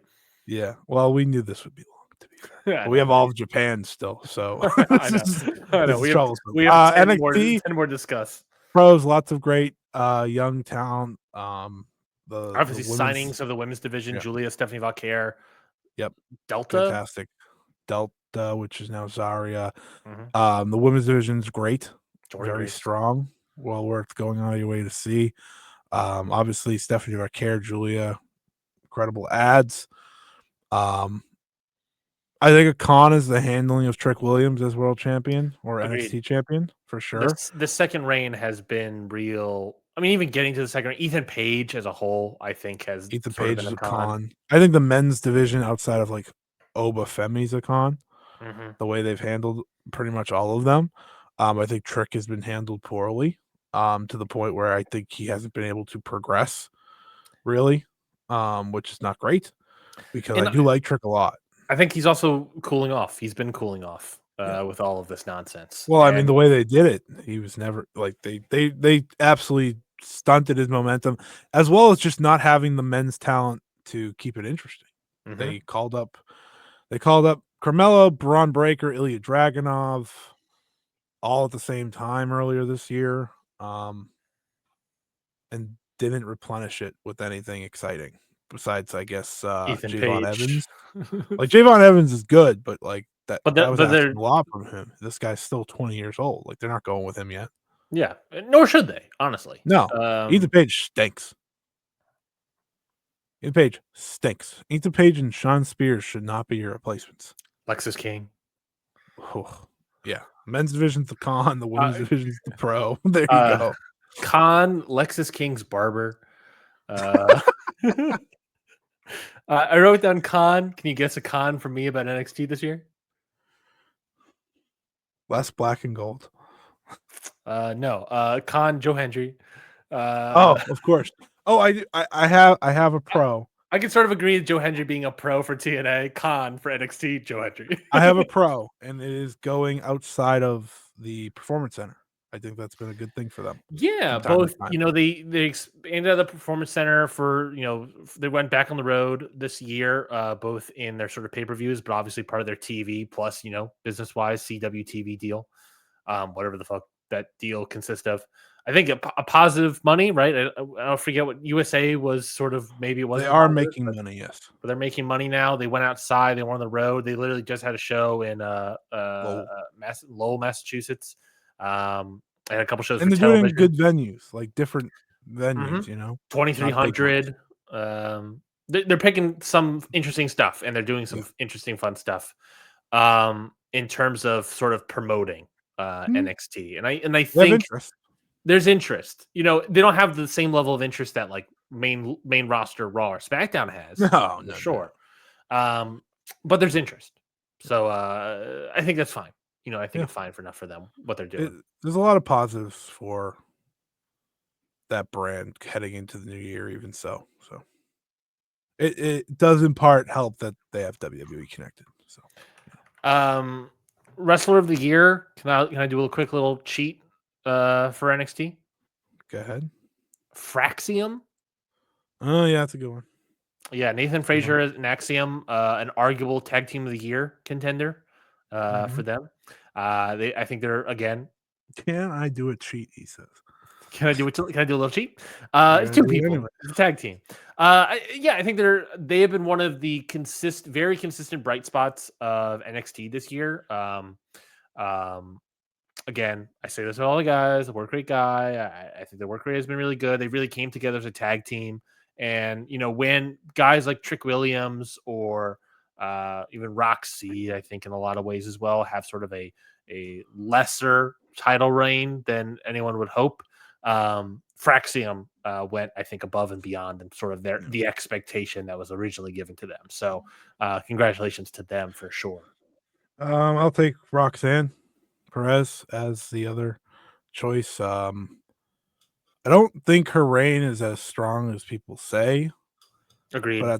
but I also think in a way she probably stayed a lot longer than she was supposed to. Sure. Sure. Julia got pushed off a couple times. Mm-hmm. Stephanie Vercaer just kind of came out of nowhere, obviously. So I think there's something to that, and her having to kind of carry the load, but she powers what is the best part of NXT heading into the end of the year, as their champion. So I'll give them that. I'll give her that. I think she has been their consistent top champion, with the NXT belt flip flopping all the time and whatnot. So I give her credit for that as well. So that's kind of just me picking her also just embodies the division as a whole, I think. So yeah. I think this will be a real quick one. The Indies as a whole, I think real quick. I think it's kind of a throwaway. Deadlock. I don't even Deadlock's think the pro. There you go. Deadlock Pro was sort of the only indie that feel like was anything this year.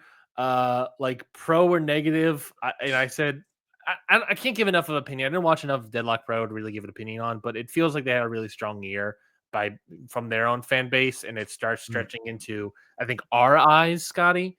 Yeah, the best thing I can say about Deadlock Pro is I consider the indies in the year 2024 not a we went over this with the WWID conversation, right? It's not Pro and booming. con remains to be seen. Probably Yeah. bad. Yeah, right? It's not booming by any stretch. But the one promotion I consistently hear about is Deadlock Pro.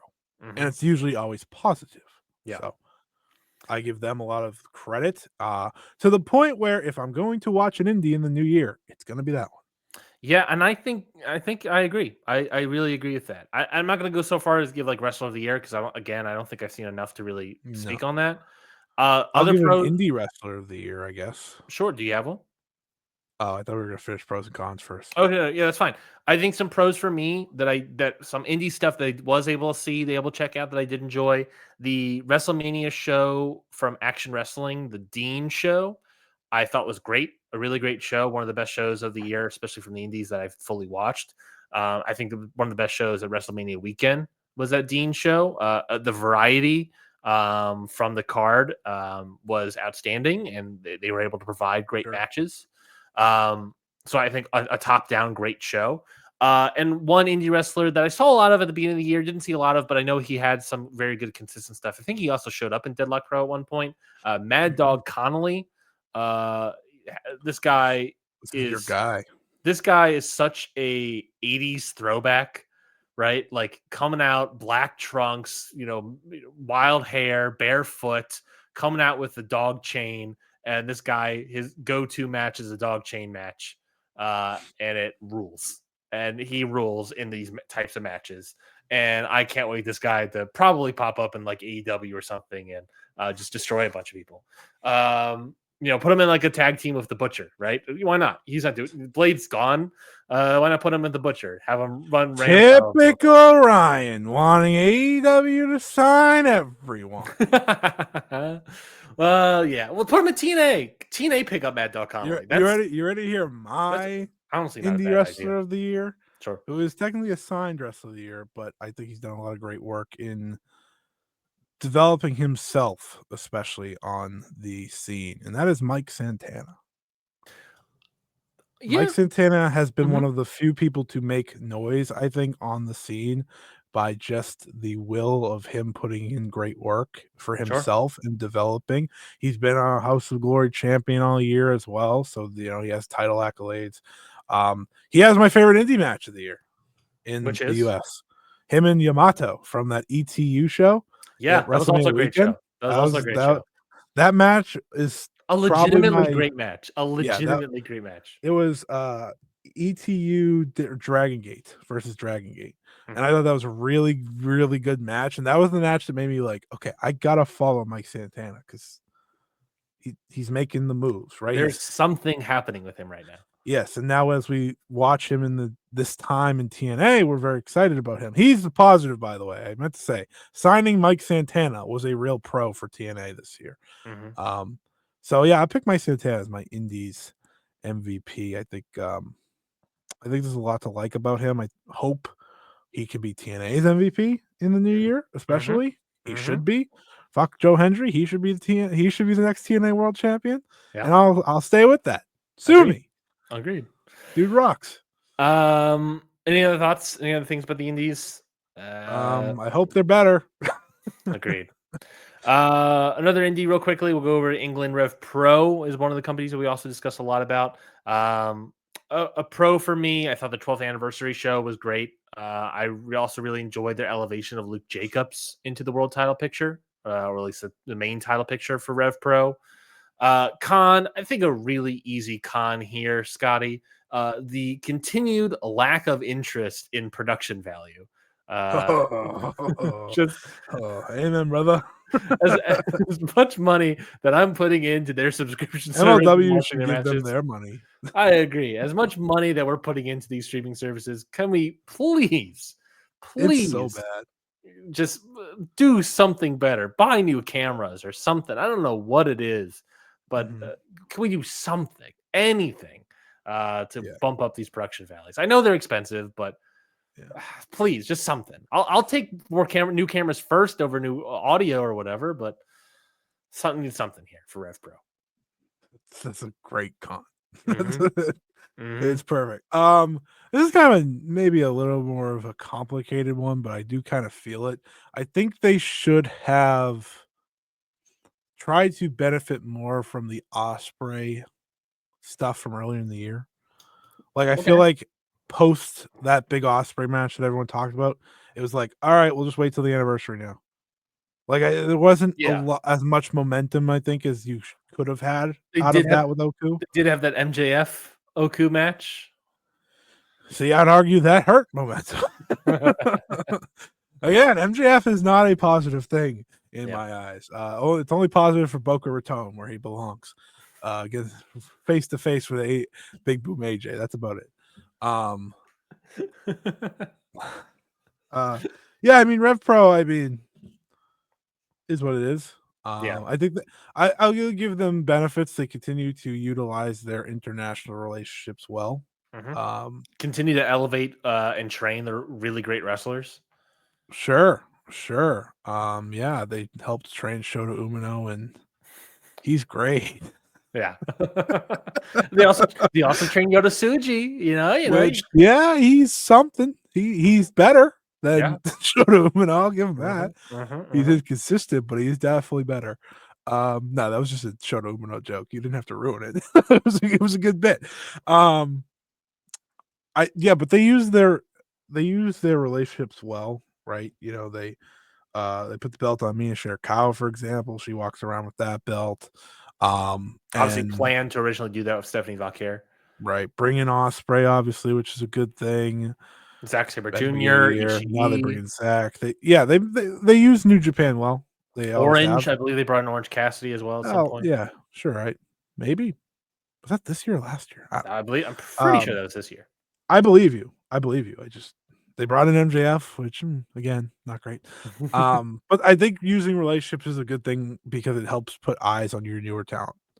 Yeah. I think that is an important thing for these indies, especially in the British scene where not really anyone talks about anything. But I think Luke Jacobs was a good shout, putting him at the top. I don't know what the hell Michael Oku is doing.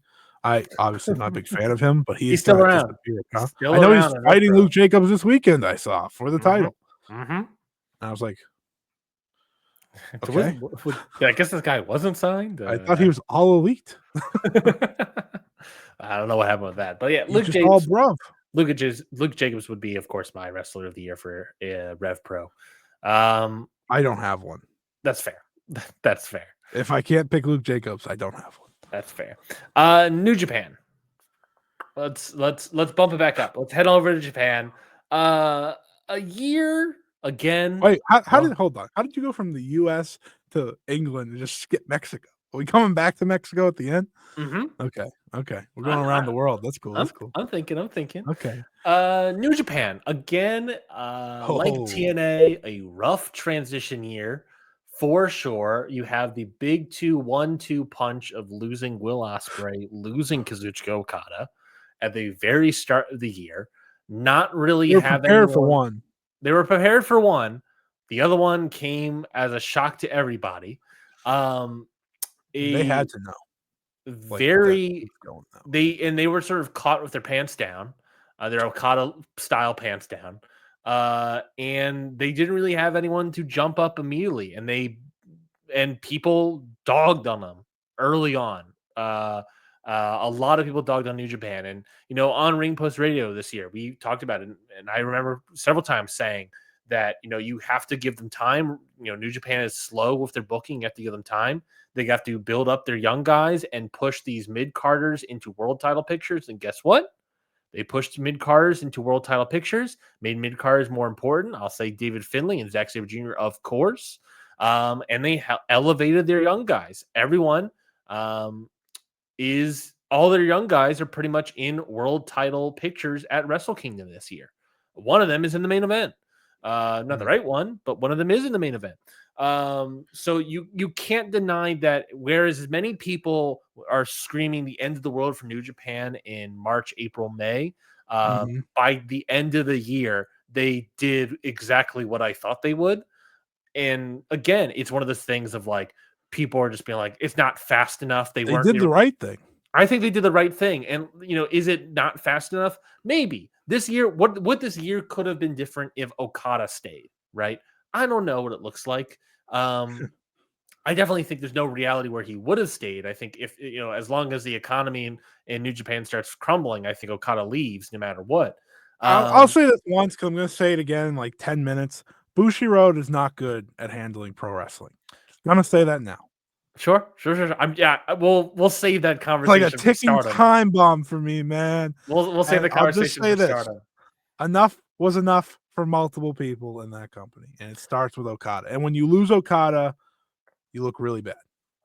They also gained a brand new president, Hiroshi Tanahashi. Go Ace. And all that involves there. They did, they lost a couple of people. They gained not really many Hey, people, man, but save some pros. I think this was the end of this was this year for New Japan where if you're looking at the entire roster, they needed people to step up in the ring, and I think there was a lot of people that stepped up. I agree. Zack Sabre Jr., Finley. Don't name everyone. Name a couple. Pro. Go ahead. The pro. My pro is David Finley. We need a rebel. They needed a rebel, and we got the rebel. Fly the flag for the big man, David Finley. What a positive. At the end of last year, he was a con. At the beginning of this year, he's a positive. Well, for me, he was a positive. For a lot of other people, including you, he started off as a con again. Well, hold on. When we did this episode, Wrestle Kingdom didn't happen yet. Yeah. You were still iffy. The great performance really helped. I went back and listened. Trust me. I wanted to know where we were at. Now he's just like, this is our guy. This is the Ring Post Radio star of the show. David Finley, the brawler, the dominator. Literally, it's the dominator. This guy stepped up. He changed everything about him in the right ways back to who David Finley was previously. Adds the heel mix. He's great. Other guys picked up his move set. Oh yeah, he's the man. He's powerhouse now. Pro, simple. The G1. The G1 stepped up. They went back to the old formula, and it delivered. Overall, it delivered. It got the job done from beginning to end. Lots of great matches, obviously. Mr. Takeshita, thank you for your service in that tournament. We very much appreciate it. It elevates you more. Unfortunately, the injury takes away from some of that, but he was on his way, right? Everyone was like, this guy might be here. He might be fixed. Let's not talk about Shota Umino for a second here because he was the opposite of that. You have Yota Tsuji, who I think had his moments. You have the beautiful story of Hiroki Goto throughout that tournament, and the belief in belief in the old man and the cup and the cup. They did what we asked. Rely on your veterans at the right points, and they did. With Goto, they relied on him sometimes. Taichi, they relied on him sometimes. Shingo, they relied on him sometimes. Right? The veterans help. A quick special shout out to Hanari because I was a big fan of Hanari's year. Yeah, I think it's fair. I think I don't like. I'm not a big fan of Hanare, and I like Gabe Kidd more than Hanare. I think both and I think also done with them. Gabe Kidd also stepped up as well. Pushing young talent again, pushing young new talent is what you have to do, and that is what they have done by the end of the year. Where we're at a point where all the ones you want to have big matches have big matches. OE was in a title match. Now you can feel the way you want about Narita. He's in a title match. Yeah, he has a title. Yuya Uemura would have been in a title match. Yota Tsuji's in a title match. Gabe Kidd's in a title match, right? Well, not a title match, but he's in a Kenny Omega return match, which is bigger than any of those title matches, I'd argue, at this point, except for Shota. Right? They're doing what everyone wanted them to do. It takes time because they weren't ready. They didn't have them prepared. And while that was a con, I think, at the time, they weren't ready. They are now ready to push them and see what happens. Yeah, I think of all the companies heading into 2025, I think they are most prepared for 2025 to have a great year. I don't think we're going to go back to 2010s New Japan peak era, but I think they are probably one of the companies that are most prepared to have a great year because. Yeah, in a lot of ways, 2024 is going to be a wash for New Japan, but they were able to make the best out of a shitty situation. They were able to slowly push on guys and have several people stand out in the meantime. They needed someone to have an immediate story and immediately do well. And guess who happened to show up? Hiroki Goto. He put those fucking work boots on and he got out in that ring and delivered. They need someone in the Mhm. middle of the year to show up and deliver. Well, the young guy Yuya Uemura did. They brought in Konosuke Takeshita to definitely do it, and we're gonna push hard And they're and likely elevate. giving Takeshita a title. Mm-hmm. And they're gonna push hard and elevate Zack Sabre Jr. to the point where in the fall we're gonna give him the world title, and then we're gonna go into the new year to Mhm. prepare A ourselves for pro, 2025. I think there is a real pro of moving up the process to Mm-hmm. get Zach his moment, right? Yep. That takes a lot of guts to do something like that, and it was Mm-hmm. beneficial to them in a whole. Most people won't maybe say this because his work wasn't his work, but I am going to give it a pro. Tetsuya Naito trucking through this year for them Yeah. is a real pro, man. Yeah. Like this He's guy, a pro's pro. a pro's pro. He very clearly wasn't Tetsuya Naito Yeah. this year for most of the year. He had his moments, but for most of this year, man, he trucked through multiple world title defenses, a G1, all these different things, right? To help push along and be a man that sells tickets for that company. At Yep. the end of the day, the ticket sales, he pushed them as far as he could as their world champion. I think that is a pro. They were smart. They did okay, we're losing Okada. We need to, obviously Okada made his decision after Wrestle Kingdom, but there was still they didn't know they knew he wasn't signing. They set up Naito one last big run, Mm-hmm. and he did his best, man. And I give him all the credit. I do think a negative and a con is the Jon Moxley title reign. Sure. I don't think that helped them Yeah. at all. Like I don't think it did anything good. I think it was just a stopgap. Like it didn't help Shota, didn't help Naruto Mm-hmm. in those title losses. So Mm-hmm. Yeah. and then he fight Evil too. I think so. It was It's just a minion. a very strange thing, and especially it was just sort of poor timing with what was happening in New Japan at the time, especially the New Japan fandoms or English Oh, by speaking the New way, Japan fans. Nick Nemeth and Matt Nick Riddle. Nemeth, Matt Riddle. It's one of those things of like they brought in people, and I think it just didn't necessarily work. Because at But the they end of tried. and They it tried to made have Band-Aids instead of stitches. I think that's a great thing. I'm very proud of that. Thank you. They brought in a lot of different band-aids to try to fix and amend these things, especially I think for their international fans. I Yes. think all three of them were kind of boofs. Yeah. And it didn't Bringing quite work out. three And titles. what they needed to end up doing was just go back and invest. But that is a slow thing Ride for with them. Finley. Them They riding are, with Finley after the Nemeth stuff was exactly what that belt needed, right? New Japan is a company that doesn't book day trading. They book like IRAs. These are slow investments that over time will develop into Yeah. something. They are not going to hot shot anybody, Yeah. really. And we're going into a very unique Wrestle Kingdom because of it. Hmm. One that's obviously very important for them, but one I think if you're a New Japan fan, you're probably excited for Yeah. because one, it's Wrestle Kingdom, but two, it is a lot of the wants that you had throughout the year coming to fruition. Yeah, and we'll talk about Wrestle Kingdom, Wrestle Dynasty. Of course, we'll have that preview out next week. I'll say this now: we weren't able to get Chris Sampson on this year. He sadly was unable to make the recording. He had a family emergency, so we didn't have Chris Sampson on our Wrestle Kingdom, Wrestle Dynasty preview this year. So we apologize for that. But we were able to find a substitute guest from the Social Suplex Network, keeping a strong style co-host Jeremy. Joined us on the show.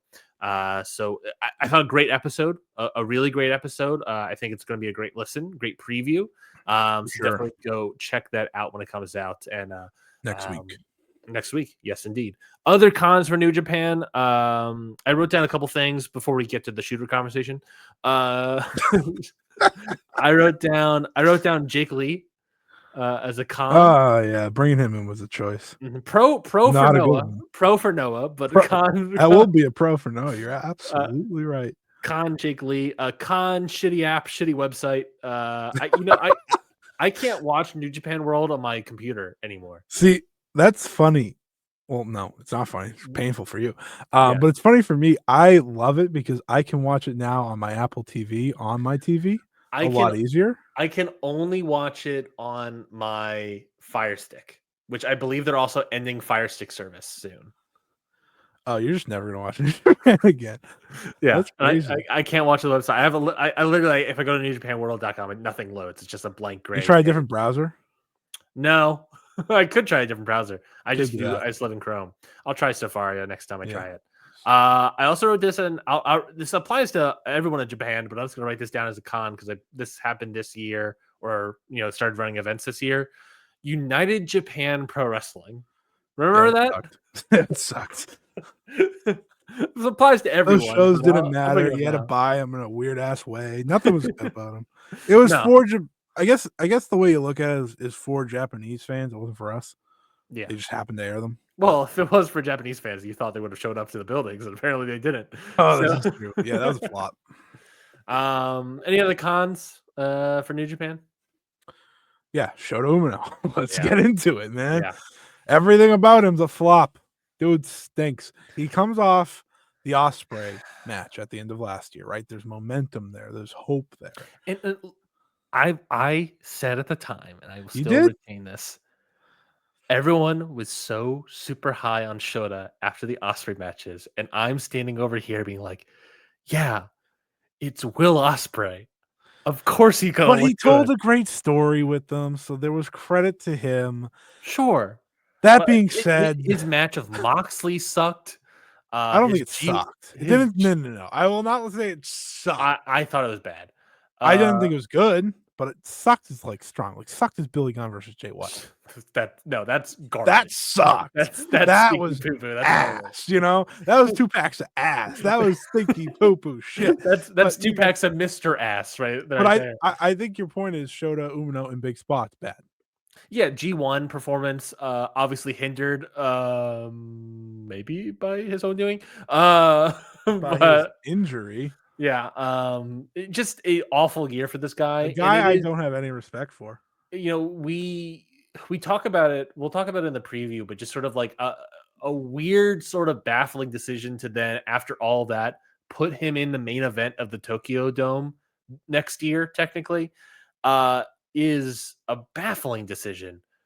But maybe there's something that they're leaning towards. They're sort of starting to lean him as heel. Just a guy that in 2024 has came off like the biggest doofus Malukas in the world. I think the best image that can sum up Shota Umino's year is that one entrance he made where they cut too early to him backstage. And so he's just kind of standing there for a little bit and then he walks out. Just like a guy that looks like a dork. It like does not exude wrestling person at all to me, and I've never been a big fan of Shooter, and just a year of a sad realization that I was correct of Shota Umino. But yeah, listen, I can sit here and say I was wrong about him. I can't stand the guy. That being said, I don't like any of the Three Musketeers anyways, really. I'm not a big Yoda Tsuji guy either, but Shota Umino, by the way, plummeted to the bottom of our usual rankings, right? When we rank the young guys and how they go. He plummeted to the bottom. And inconsistencies, question marks, rumors surrounding him. Backstage there was nothing. stuff. Yeah, there was nothing good about him. And they're going with him in their biggest main event. So we'll see. I hope he figures it out because New Japan needs him to. But you have Oiwa there. He can be the guy. I know he can be the guy. I've seen him pretty much do it in Noah already. Yeah, I agree. And Yuya Uemura, obviously, when he comes back as well. Yes. No wrestler of the year for New Japan. Zack Sabre Jr. Yeah, I think that's an easy slam dunk one right there. I don't think there's anyone else. If Shingo, maybe, I guess. Shingo, maybe. He didn't have the consistency. Yeah, he didn't really have much consistency, but he was still really good. Yeah, a lot of other people also have like half years. Like Yuya Uemura has like a half year. Oiwa, obviously, in New Japan. Yuya Uemura has a tournament. Yeah, he has a tournament. Yoda Tsuji was inconsistent. Okay, you know what? Here's one. Here's a dark horse contender. Doki. Yeah. Doki Choki. Let's go with Doki on this one. He's doing the Doki Choki, Kevin. Doki Choki, the mask. Yeah, let's go with Doki. The Doki Choki. A surprisingly underrated year, I think. A guy that kind of because of injuries. You could have picked David Finlay, man. I know I should have picked David Finlay, but I want to give shouts out to Doki, a guy that was given the IWGP Junior title off of an injury from El Desperado, and just kind of ran with it and was very great and consistent throughout that title reign.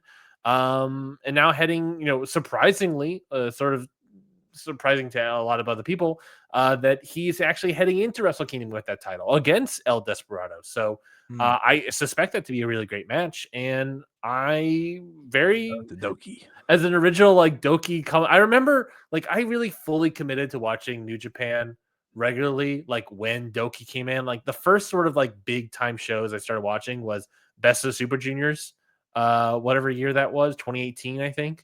Where Doki, I believe, is the one that came in that time. And just the growth in Doki alone has just been very fun to watch, and very underrated, I think, 2024 with the Doki. Moving right along, Noah will be next up here. I think my big pro for Noah and sort of a thing that is a positive for them, I think there's two pros that I can think of. Lack of olds. Not really pushing the olds anymore. Committing to pushing the younger folks. The youngs. Moving the No olds. Moving the olds over the limit break. This is called ageism, by the way. That's fine.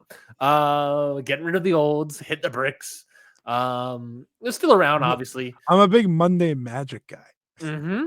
Personally. I think another pro for me was the lucha stylings of the Wagners and the Alpha Wolves and Dragon Banes. The Alpha Wolves. Yeah, I think that was a big pro for me, is all those four lucha guys coming in. Yeah, I agree. What do you any other stuff for you here for pros? Yeah, I think Noah's a funny promotion, man. You don't say. I think backstage politics forcing limit break to be a thing was a good thing. Yeah, I think I think Go Shiozaki running his own little old school promotion has actually helped Noah a lot, because you have less of the older guys, I think, mixing in. You also take the pressure off of limit break and all that stuff, where it's now more fun to watch.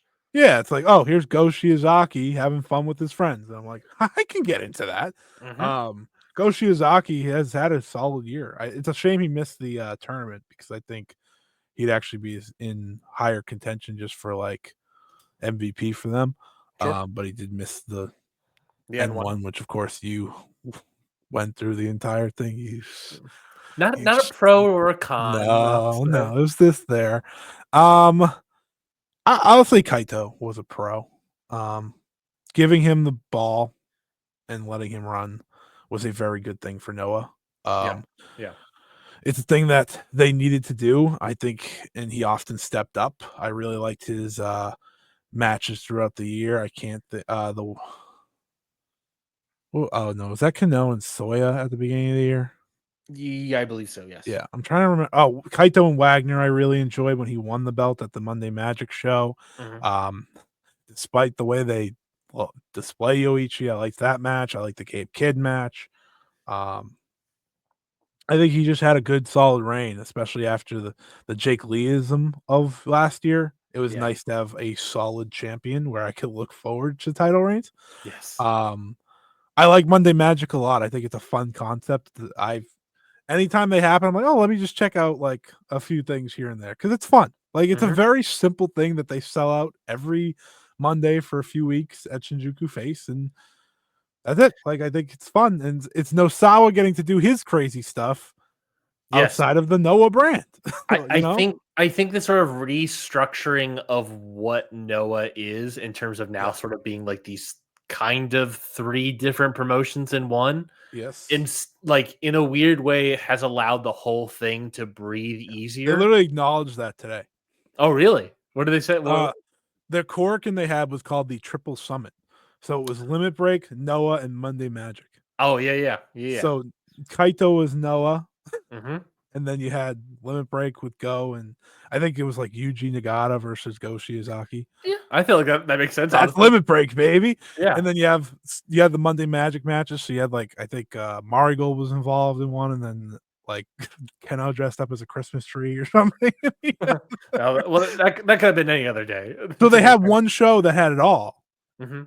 but for the most part they keep it separate, and I think that has helped Noah be more focused this year. Yeah, more focus in a weird way, less stress off of everything else. If we're pushing Go Shiozaki and Limit Break, I'm not thinking about if we're putting, Fujita in the main event of Limit Break matches, events, it's not going to like be an end of the world conversation Right. about Noah when it's like he's in the main event of a Noah show Yeah. against the world, Yeah. The easiest thing to say is Limit Break has a lot of draws. Yeah, it's There's a reason for that. Everyone has a Noah. big head on that. Noah is not necessarily like a more exciting promotion or No, revolutionary thing, or they're like super hot or anything like that. they're But steady. I think they're steady, and they're just the They're whole steady in a good package. way, The while whole TNA package was is not. the whole package is easier to digest. Yeah, I find Noah enjoyable, and like heading into the new year, I'm very excited for their show. I'm Hmm. very excited for the New Year show. I think there's a lot to excited about. I mean, I think it's a positive. People will get a positive, negative. I think the positive for them is what they're trading Yoshiki Inamura to have Josh Briggs, Tavion Heights in so that they can get AJ Styles and Shinsuke Nakamura once in a while. I think that's a win for them, truthfully. Sure. No Well, offense to Yoshiki Inamura. it was like, But like, well, you're Josh not. Briggs sucks. But Mhm. Tavion Heights was solid for what I saw for the most part. Yeah. And again, you get Shinsuke Nakamura in to sell some tickets, you get AJ Mhm. Styles in to sell some tickets. Mhm. Can't hurt. And they still feel like their own thing. They don't feel too WWE'd by any stretch because here we are and we're just bringing it up now. A con. I don't know if I don't think Noah will consider this a con, but I guess we will. Yoichi Kitamura, just the Everything about it. befuddlement of bringing this guy in, having one match as Yoichi, and then just kind of be like, "Nah, I'm Yoichi Never Kitamura," mind, man. and then like just 2-3 months later, he shows up in NXT and is just now an NXT It's regular.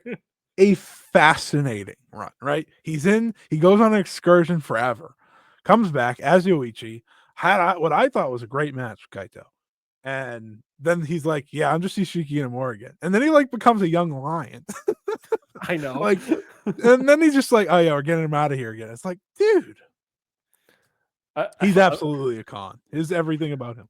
Yeah, he's still wrestling in NXT. I He's just just there remember now. I just remember there was mid like N1, you're like, I don't give a shit about this guy anymore because they don't give a shit about this guy. And Yeah. I think that's fair. I think there is a real con, and it's the realization that, and this isn't their fault, but it is a con for their promotion moving forward, and it's that Wagner's leaving. Yeah, I think like the offset of that pro is seemingly keeping Galeno Del Mal. I That is a hope. great pro. If they I, do, assuming they do, I we don't hope. know yet. Um, If he's there, honestly, good pivot. I agree. Yeah, but losing Wagner, I do I have one definitely more have con. concerns about that. But we'll see. I guess we'll see how that plays out. Hmm. My one more con is Kano. Everything about Oh, him here. yeah, Everything about him this year. it's sort of a down cycle of Kano, right? Yeah. And when he had big matches, it was Didn't mostly a quite. swing and a miss. Hmm. Hmm. Outside of one. I really liked him and Kaito in the Corkin one time when they were fighting over nonsense or so. I don't even know what. Oh, they hated each other and then they're like, actually, we're a faction now. But you look at the N1 final, that was underwhelming. Him versus Wagner, was that this year? That was very underwhelming. Yeah. Yeah, that was this year. Yeah, you just sort of have an underwhelming year and also being down cycle at the same time. And I don't blame it because I think he's like late 30s, I want to say. Yeah, but he's still Kano. He's still very popular. Yeah. Look, When did he's like a decade younger than the old guys they do push. Okay, Scotty, he is going to be a great limit break main eventer. Uh, he's starting to get into that olds category. He's going to be that's a a great. limit break. Limit break cards are awesome though because they'll pop up and they'll just be like, "Here's all these beefy dudes," and like, it's usually Katoge Yeah, that's true. every time. Every time. Next up, All Japan. Wait a All minute. Hold Japan on. Hold on. Hold on. Mm, mm. You can't say no. You Oh, have to do wrestler of wrestler of the Noah. year. What's your wrestler of the year? Mine is gonna be basic, and I'm gonna pick Kaito. I thought Sure. Kaito had a great year. I'll do another underrated pick here, and I'll say Oh, here we go. Dragon Bane, I was hoping for the Lion King, but that's okay. the Lion King. Yeah, Daga. Daga's the Oh, Lion King, man. oh, yeah, you're right. You want to hear the lion roar? No. Roar. um, yeah, All Japan. I would say also like weird Khan is also like what the fuck is happening at Jack Morris? You know, it's just he had a The solid Rattels. his The Rattels are gone. I thought he had a really great first half of the year, and then the latter half of the year is like bad, and then it's like I don't know what Yeah, the they're hell. like now he's part of team. Yeah, no. The national title run with him, the tag It's titles still with Anthony that's Green. very Noah. Yeah, it was frustrating. All Japan Pro Wrestling. I watched a lot more than All Japan this year. I think you and I will have a differing opinions about All Japan this year. I thought it was really good. I did not like it as much as 2023 for sure, but I thought it was still 2023 very was awesome. yeah. But I thought still 2024 was still pretty strong. I think a strong start, obviously, or I guess not necessarily a strong start because I take technically the New Year's Eve Strong show. hearts. Oh. No, actually, no strong hearts, sadly. Um, Yeah. but they have they have Nakajima at the start of the year, which is fine, but everyone sees All Japan as falling apart and dying, mostly because of their booker going through actual grief of his wife dying and just kind of losing it. You're bringing in Charlie Dempsey, you're bringing in EC3, you're just everything's going crazy and just kind of destroys all momentum they had at the end of 2023. And then it's just sort of a year of not necessarily rebuilding, but a year of pushing that youth movement. You have Yuma Anzai obviously winning the Triple Crown and having a very long reign with that. You have Rika Honda getting pushed a little bit more, Rene Abe getting pushed a little bit more. Saito's being part of that youth movement as well. You have a lot of that youth group building the charge for the next wave here. But I think to bring it over to you, Scotty, as one youth movement pushes up, fans of that older guard like you are sort of left despondent. Yeah, I'm not gonna lie to you. My All Japan viewing has not been as strong as I wanted it to be. I was very excited about this promotion coming into the year. And a lot of that had to do with a direction that felt expected, and they went the other way. And that, of course, comes with the Triple Crown Championship and Katsuhiko Nakajima's fall from grace in every single way. But Yes. all roads led to Kento Miyahara getting the title back, and ultimately that was not what happened. And I think it's a good thing that Anzai got the belt, but I don't think the moment was as good as it could have been for him. But ultimately, my biggest con is the down scaling of one Kento Miyahara. Kento Miyahara is the ace of All Japan, and I don't remember much from his year outside of the great Yuma Anzai title defense that they had. I thought that was fantastic. Cork, it was incredible, and it's just a reminder. I understand he's older, but he's only 35. They focused a lot this year on youth, and I understand that. But next year, I do think there should be a pivot back to him at the top. Um, he is the best wrestler in All Japan. He is arguably the best wrestler in Japan and the world. That's how great he is. That's what Kento Miyahara is. He went from top 5 in my wrestler of the year last year to hold on, 79th. Who's around that 79th number? Who's 78? Who's 80? That's a good question. Tetsuya Naito. Um, which isn't great. Go Shiozaki. Like a comp. That's a comp right there. Ultimo Guerrero. Another. I feel like not really an older comp, but I think that might be fair. Yeah, so I think that all tracks. Let me see where it's funny it tracks, but Kento is so much younger than all those guys. So it's agreed. He shouldn't have been down cycled as fast as he was. I get it. Yeah. But especially for the theming of what 2024 was for All Japan, but it is a thing of I don't know if it was I don't know how much of I it was don't a want good this idea. to be all cons, but I do just have to point out the way they started the year. Terrible. just just making Shuji Ishikawa pretty much get up and leave was awful. He was like, "I'm done. See you later, buddy." Obviously, I think he's come back since then to wrestle once or twice, but he was essentially the booker that booked that incredible 2023, and he left, and now they're ending the year with Suwama walking out the door for the most part. He's still going to be around, but essentially, he's not going to be in the offices or anything anymore. So that's not great. Oh, and also the NXT bullshit. The Yeah, Charlie that was Dempsey 1 thing. month. Like I said at the top, like that was all during the Booker going through the grief of his Yeah, dead wife. which So was with the Nakajima stuff as yeah, well. the EC3 stuff. Yeah. Actually, the EC3 versus Rika Honda match is an all timer. Everyone should watch that for various reasons. Uh, Kenta Miyahara, my highest rated All Japan wrestler, and you're gonna be shocked about how high he is in my ratings. 18. I don't even 18. know how I don't even know how that's possible. He is tied with 3 people, or sorry, 2 other people. He is tied with Kano and Eddie Kingston. I don't even know how Eddie Kingston. What? All right, whatever. That, to be fair, I'd have them all in the same spot mentally, but I mean, Eddie Kingston, I have 1, 2, 3, 4. I have Eddie Kingston as having 5 4+ matches in the short while he was around. yeah, like snapped. All right. Positive. I do want to give a positive because I don't want to be the Grinch over here. Season's greetings and all that. I can't say Anzai. You kind of did hint at that, so I will go with they are packing buildings, man. They're Yeah. listen. The business is growing. It after nearly destroying it in the first month or two because everyone was mad at what they were doing. They turned it right back around, and at the end of the year, like you said, the tag league fucking sold out. Pack Korakuen for the Saitos. The Saitos are the biggest stars in the company. They have a TV show coming out. Do you know this? Yeah, yes, I do. I do. They're They very popular. going around cooking food and eating it. That's tag team.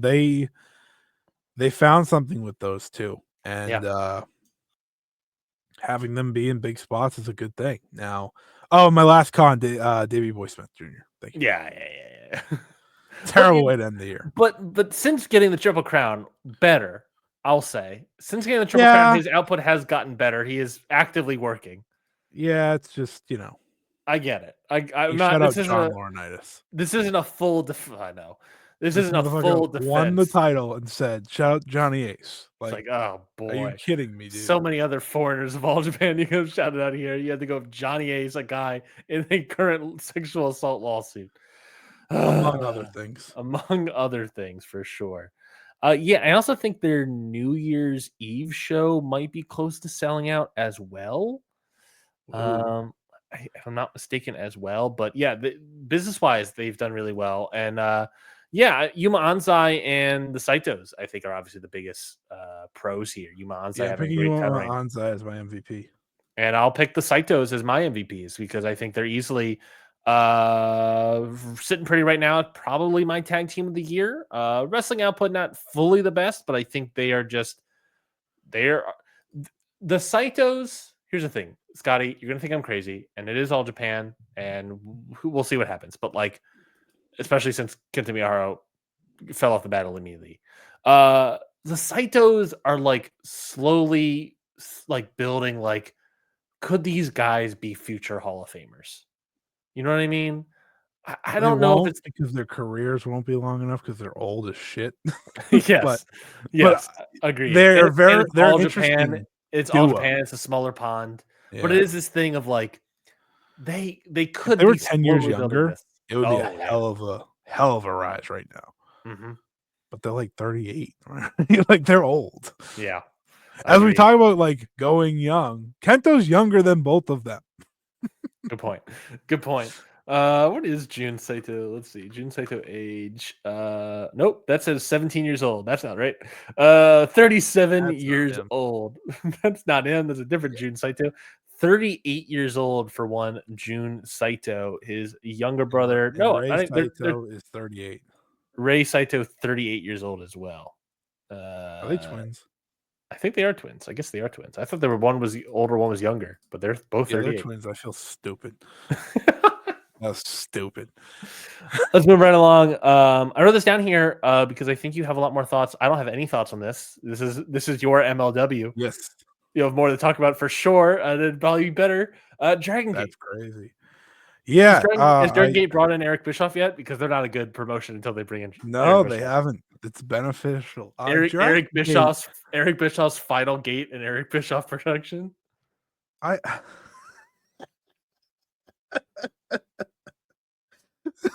Eric Bischoff's one shot gate. One gate with Eric Bischoff. So I have a lot of friends that are Dragon Gate fans, and by default, I see a lot about Dragon Gate on my feeds. So it instantly makes me interested of what's going on, and you see all this hype around them.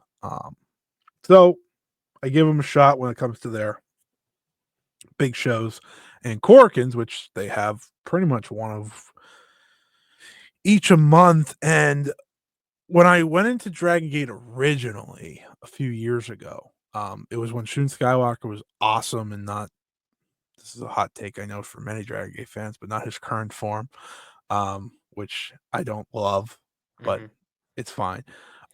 Is his current form change, or is he still just like the crazy maniacal man? Yeah, okay. Yeah, he's still that. So there's that.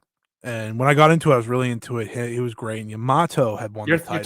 You're talking like Masquerade Shun Skywalker. Right? Yes, Masquerade to the end of Masquerade. Then last year they did what all these other companies are doing. They got ahead of it. They went young, quick, right? They went to Yuki Yoshioka, then Madoka Kikuta, Shun Skywalker as well. Again, but Madoka Kikuta, who I was not a big fan of. So I kind of started to fall out last year. I was like, don't really enjoy this guy. And then there's a theme here, by the way, of Scotty liking the old guard more and not really liking the change of the new young boys. Yeah. Yeah, I wasn't a big fan of hip hop Kikuta. Apologies. You like my b-boy stance for hip hop Kikuta. So then they went to Luis Monte, who is formerly Diamante. Yep. And I was interested in that because I always liked Diamante. He was an okay champion. A good emotional title win too. Yeah, very much so. And he was a good, okay champion for about 163 days. I, again, was starting to watch the big shows. They didn't fully reel me in yet. Then Ben K won the title. I was like, oh shit, Ben K. I remember Ben K from when I watched Pac's time in Dragon Gate. Okay, I'm in. And then at their Kobe World show was him versus Yamato. And they had one of my favorite matches of the year. Like, fantastic main event match, very Dragon Gate style, and Yamato won the belt. And they feel like they've been riding high since then. They did the reverse of all the other companies in Japan. Everyone went young when they went back. Let's just go to our longtime ace and see what happens. And I think it's been very exciting. He closed the year winning both that belt and the belt beneath it, so the Brave Gate, which is what Dragon Dia had. He closed out the year in that, so I'm very intrigued by them. Their tag team wrestling's amazing. They have old friend, reigning champion Flamita, alongside KZ as their champion. Flamita fucking rules, dude. You want to talk about old? You want to talk about old Ring of Honor Sinclair? Flamita was a guy, you know. Remember demonic Flamita? No, but now is he still demonic? No, he's just Flamita. Oh, okay. And he's great. Dude's great. I love Flamita. Actually, I think they might have just lost the belts. At Final Gate, could have. I didn't finish the Final Gate show yet, so I think they did lose the belts. How's Flamita's back looking? Better. Ooh, he is still very jacked. He's very big, but dude flies and he's really good with them. I just think they're finding their legs right now, or have found their legs to a point where I'm very interested in them. I'm using this as a plea to maybe we dive into them a little bit here and there this year. Maybe get you to, I know MLW has left you in the dust, so maybe you can spend some time watching a big Dragon Gate show and just give it a shot. Let's slide it in. So this is kind of where I bring up, like, hey, maybe here and there. I'm usually late on their shows because I don't have to watch them immediately. So I Same. just kind of I like. schedule them and I'll watch like a main event if it gets a lot of traction yeah, on Twitter, Blue Sky. right. Yeah. But I like them a lot. Um, I think there's a lot of good in that promotion, and Yamato's running to the year's champion, so that's exciting to me. And I think they're worth a shot for anyone that's interested in maybe just trying something new for Puro side of things. So, and they seem to have gone back to the style that got them very popular, which was the crazy speed Yeah. trios and tag team action. I mean, their tag match at Kobe World was incredible too. One second, let me double check what it was. But Kobe World was really good. That's kind of where they won me back, which is their biggest show of the year. So if they're gonna win you in, that should be that one. It was Dragon Kid and Naruki Doi versus Flamita and KZ versus Shun Skywalker and Jason Lee versus Jackie Kamai and Luis Monte. So a 4-way Dragon Gate S tag. Gave it 4.5 stars. Hot damn. Yeah, great stuff. So I would recommend Dragon Gate if anyone wants to try something new. Stardom. Let's see, move to the Joshi's portion of the We've gone episode. 2 hours 35 minutes, and you've just gotten to this point. We have 3 left. We have 3 left. Stardom. Where do we begin? A rough year, another rough year for Stardom. Obviously, Tickets are everything. going up now. That's good. That's They're good. selling Sumo Hall out really well. I don't think the card's very good, but they're selling Sumo Hall out really well. Obviously, a tumultuous year. The loss of Rasi Ogawa, and a lot of other obviously employees within the company. Julia, Utami, Mirai, Mai Sakurai, Victoria Zuki. Okay, that's it. Mm-hmm. And it just sort of led to this weird period, and then you have the Queen's Quest now gone, hate now prevails, and they turn one of their biggest baby faces into a heel. They turn everybody into a heel, basically. It felt like it. And yeah, I don't know. It's just a lot of weird stuff, right, with them. And Yeah, maybe tickets going, tickets growing, maybe that's a good sign. Maybe they have a fan base that does enjoy they what put they're the doing. belt on the right person. Yeah, and I think that's a big part of it, right? Is Tam Nakano having the belt. Um, but still, it is a very strange promotion. And you also talked about the whole Bushi Road side of things. So Scotty, you have the floor. Oh, boy. Yeah, there's a lot. It's been a while. It's been a wild year for me covering this promotion. A lot of people do not like me now because of the way I cover this promotion, which is fine because I'm going to cover it how I need to cover it. Um, Stardom obviously took a lot of hits this year. And I think there is a weird feeling over it until further notice. It was not a good year for Stardom. It was coming off a year that was also not a good year for Stardom. As someone that was a fan of the promotion, I tried to make the best of it in 2023. But when you learn of all the stories and everything that was going on, everything starts to make a lot more sense. This year was about figuring things out. They have 2 guys that never booked before becoming the main bookers of a all women's promotion. Um, and a lot of that comes with learning and figuring things out. When it comes to It's not necessarily a bad thing, right? When no, that actually happens. freshness can be a good thing, and I will give Taro Okada this. He's tried things, and I think that is important. It's like, he has tried different things. Now, I don't love going hate, hate. Out of the first 5 matches announced for Queendom, 4 of them had hate in it. And it's like, come on, dude. Like, what are you doing? This guy loves hate. And a lot of the current or the past couple months, if you like Stardom or not right now, it comes on the heels of, do you like Tam Nakano or not? Because if you don't like Tam, you're not gonna like the where the company's going, because I'll just tell you all now that there couldn't be more creative freedom for one person than there is for Tam Nakano. She is directing the ship. You can feel it with everything goes 0-7 or whatever it was in the 5-star to winning the world title. Very Tam.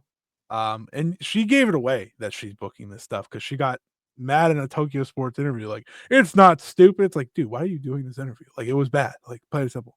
You have the fumble of the 5-star Grand Prix by having Micah go undefeated just to lose to Tam 2 weeks later. I'll go far to say I really this is my con. I'm not gonna say fumble. I'm gonna say destroyed the 5-star Grand Prix. I'm gonna I go agree. that far. It like just completely like it doesn't matter. Same thing Mhm. with like the Super Junior Tag League with New Japan. Is that like Yeah. it just became the whole thing null and void. This shit doesn't matter anymore.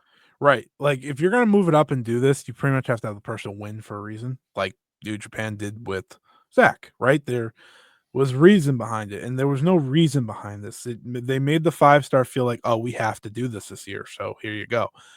Um, and that hurt that product a lot for me because you put a lot of time into watching that tournament. I did a fucking video every single day for that tournament, and there was a lot of good to great wrestling throughout. But in the end, when it ends like that, it's like, oh, what was the point of that? You could have So just have also had Tam win the 5-star and speed run it. Like, that would have from been your better. from your perspective as well, it's like I just put so much time and effort into all of these videos and Just conversations not to and just fucking matter. matter. Yeah. Like, had they had Tam win the tournament and just challenge the belt and win, that would have been fine. I would have been like, okay, you wanted to speed run her to the title. That's fine. But instead, they did a speed run to the title while also doing it in the worst way possible as a loser and losing every match. She lost to Saito. Where's Saito's title match? But the pros, there That's what are I'm saying. pros to this company, and it goes to Saito. Saito and Hanan as Wingori have Mhm. had a fantastic year, whether it be singles or as a team. They had an incredible year. They did everything they could to, if you put them on a corkin, they delivered. If you put them in a big spot, they delivered. Hanan winning the Cinderella tournament. Now, listen, that might have been copied booking, but it happened. Um, and it was good. It was good to elevate her. You have them win the tag league. It's very good for them. They are the big team up and coming, and they should be ending the year with those tag belts. Wingori is a big time positive. Yeah. Um, Another positive is, going with Natsupoi as champion. I don't think her reign's been all too great so far. She only had 2 defenses, so it's not like it's been long. It's been long, but she hasn't had 2 defenses. But the con is the handling of the Wonder of Stardom title. The way they did it this year was they entered the year with Sayori Ano as champion, which was mostly underwhelming, I'd argue, with her as champion. She had beaten Mirai for the belt at Queendom. Um, then she drops it to Mika Wada for like 2 weeks, wins it back, and then loses it 2 weeks after to Natsupoi. It's like you had a simple path and you did a hot potato for what reason? You also did the hot potato with the World of Stardom title, right? Micah has this long reign. You take it off of her to do the Saya Kamitani thing, just so that is the payoff match of the 5-star Grand Prix final, which ultimately didn't matter. So Saya Kamitani could main event the Queen, the main event. You see my points here? It's not like there is a lot It's of too mess, convoluted for its own good. way too convoluted. Um, and ultimately, it's all going to lead to All Star Grand Queendom, where it's Micah versus Saya Kamitani for the title. Mhm. It's obviously the direction they want to go. I think the Micah overpush, while I have not been a fan of it, is a smart thing from them because they wanted to push someone as their new face, and that is something companies should do, Mhm. right? You Well, go especially all in they on also someone, have to. They lost a lot of people, and they're going to continue to right? lose people probably in the So new they year. wanted to make Micah, and I think that was a smart thing to do, even if I wasn't behind it. But they hurt Micah at the same time. Oh, she did go undefeated, but then she lost to the loser champion. Makes you think, right? Um, then I'd say like there's pros and cons to it. But the handling of Mayu Iwatani as a whole, obviously, is a very odd situation. There was pretty much a month after the Rossi stuff where she seemed out of it, dejected when she showed up. But she's the pro. She was the pro's pro. She worked through it. She had Put her head a lot down, got a great year out of it. right. She had a great year wrestling wise. She had some great matches. Obviously, the Sari match at Queendom was a big highlight. She had the she had, it's so weird because it was so sporadic this year. Um, she had the match with Momo Watanabe to start crossover. Um, and she just had a very strong reign. She built up the IWGP title after pretty much a year where no one cared about the belt. Mhm, And she did her best while doing the movie stuff as well. So I thought she did a very good job and mhm. kind of pushing forward, in a world where a lot of things came crashing down for her. So that's a pro for her. And then my biggest pro and con is Suzuki. We do this every year. So I let's know. just do it again, okay? This isn't a Rossi thing. This is what we do with Suzuki, unfortunately. She goes out there, she puts on the best matches every single time, and then she doesn't get anything in the end. Yep. Unfortunately, she is not seen as the main eventer that she should be. She's not seen as much more than a tag team specialist at times either, which is a shame. She's a great tag team wrestler. That fantastic. She does a great job, but we are days removed from a match where everyone's like Hazuki, Hazuki, Hazuki, Hazuki, Hazuki. This is not the first time I've been here. I've seen the Hazuki, Hazuki, Hazuki, Hazuki. She's had multiple chances to win the Wonder of Stardom Championship. She obviously has failed every single time. She has the most failures in challenging for the big title in Stardom history. And yeah, it's a continuation of not seeing what you have in her. I think she's someone the fans love. She's someone that puts on the best performances, but at the same time, the pro is you put her in the big spots and she delivers. So it's a very weird one with her. And ultimately, looking forward, a lot of fixing to do. And yeah, Yeah, you pretty much nailed everything on the head, Scotty. As I surely we've been talking expected about you it a to. lot. Yeah. I pretty much agree. Stardom. I was. You're obviously way more on the beat of Stardom than I ever was. When we started this Wish I podcast, we wasn't, continued man. it. Sure. This year, I wish I wasn't. No, but I mean, like when we started this Ring Post Radio Yeah, podcast and continued everything, you were on it more than I was for sure. Obviously, uh, I figured out one more con, by the way. there just became a point where I kind of just pretty much stopped watching Stardom. I'll try to watch the shows or a main event match, something like that. But it was just like there's this became a promotion where it's like nothing is Yeah, interest me at all. And then I'll come into the show, we'll talk about it, we'll preview a review, and I'll talk to you, be like, hey, what did you think? And it's just like you're like, this is not good. This doesn't make any sense. It's just like, all right, I'm it's just not a gonna promotion wait. I sit here and talk people into right now. No, and plus you have a bunch of like And I lame, spent a lot of years doing that, is yeah. talking people into it, but You have like Mayu Iwatani as sort of a lame duck wrestler right now. That's just sort of we all kind of read the writing on the wall that she's only a matter of days away from leaving this company. Maybe there's probably other wrestlers that are also counting their days off the calendar. It's, it it's been a very tough Stardom promotion. Stardom will be in a better place no matter what after March, for better or worse. Like, when I Agreed. say that is there will be no more mystery. Agreed. They've had mystery surrounding them for a year. Yeah, I think, and I wrote it down. It's like a sort of a con, sort of a pro. Not really sure. It's sort of like the Rossi leaving. It's like a con in the sense of like that's a big part of it, but things weren't working out, obviously. So it allowed Stardom to evolve into something else. It's And I think they that's part of that evolved into what transition. they want to be. Exactly. And I think once that is finalized, everyone it's the same sort of thing of like all these other companies that are going through transitions is that like once it's finalized we know what they want to be and what they want to go what the plan is moving forward, especially if Stardom by March, by April. I think things can start maybe not necessarily picking up but make more sense, maybe at Yeah. the very least. Yeah, I mean, um the good thing for them is they're selling tickets for their biggest show. But as a viewer, it's hard to fully embrace when one, I'm not loving what they're putting on screen, sure. but two, like, yeah, there's so much questions around them. But uh, my last con, by the way, was Shuri just becoming a oh yeah. nothing wrestler, Yeah. essentially. I That's I that I f- I wonder if Shuri is also like sort of a lame duck sort of situation because they have to obviously push Mayu more because she has a title and she's promoting a movie for most them. of the year. Yeah. Yeah, so I truly wonder if Shuri is also a lame duck wrestler here in Stardom. Yeah, I would be yeah. shocked. She Wouldn't be could just shocked at take all. the paycheck moving forward if she wants, but she deserves a lot more. Again, this is sort of a maybe pro sort of thing. I wrote down the AEW partnership. Not necessarily a pro, not necessarily con, but we're expanding to the other It's people, fine. international audience. It's fine. You're getting a Mina Shirakawa on international television deals, right? Which Not made her deals, a but waste in international thing. Stardom. I mean, yeah, but the problem is, what you do with Mina in Stardom, and then we all again see the Yeah. writing on the wall is going to happen with that. So it's one of those things like you get that you're able to get like an AEW star in for the 5-star of AJ. You're able to have Willow come in.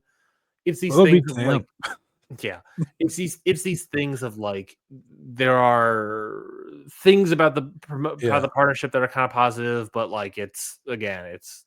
I will say them opening their doors a bit more is a good thing. They work with a lot of the other Joshi promotions now, which Mhm.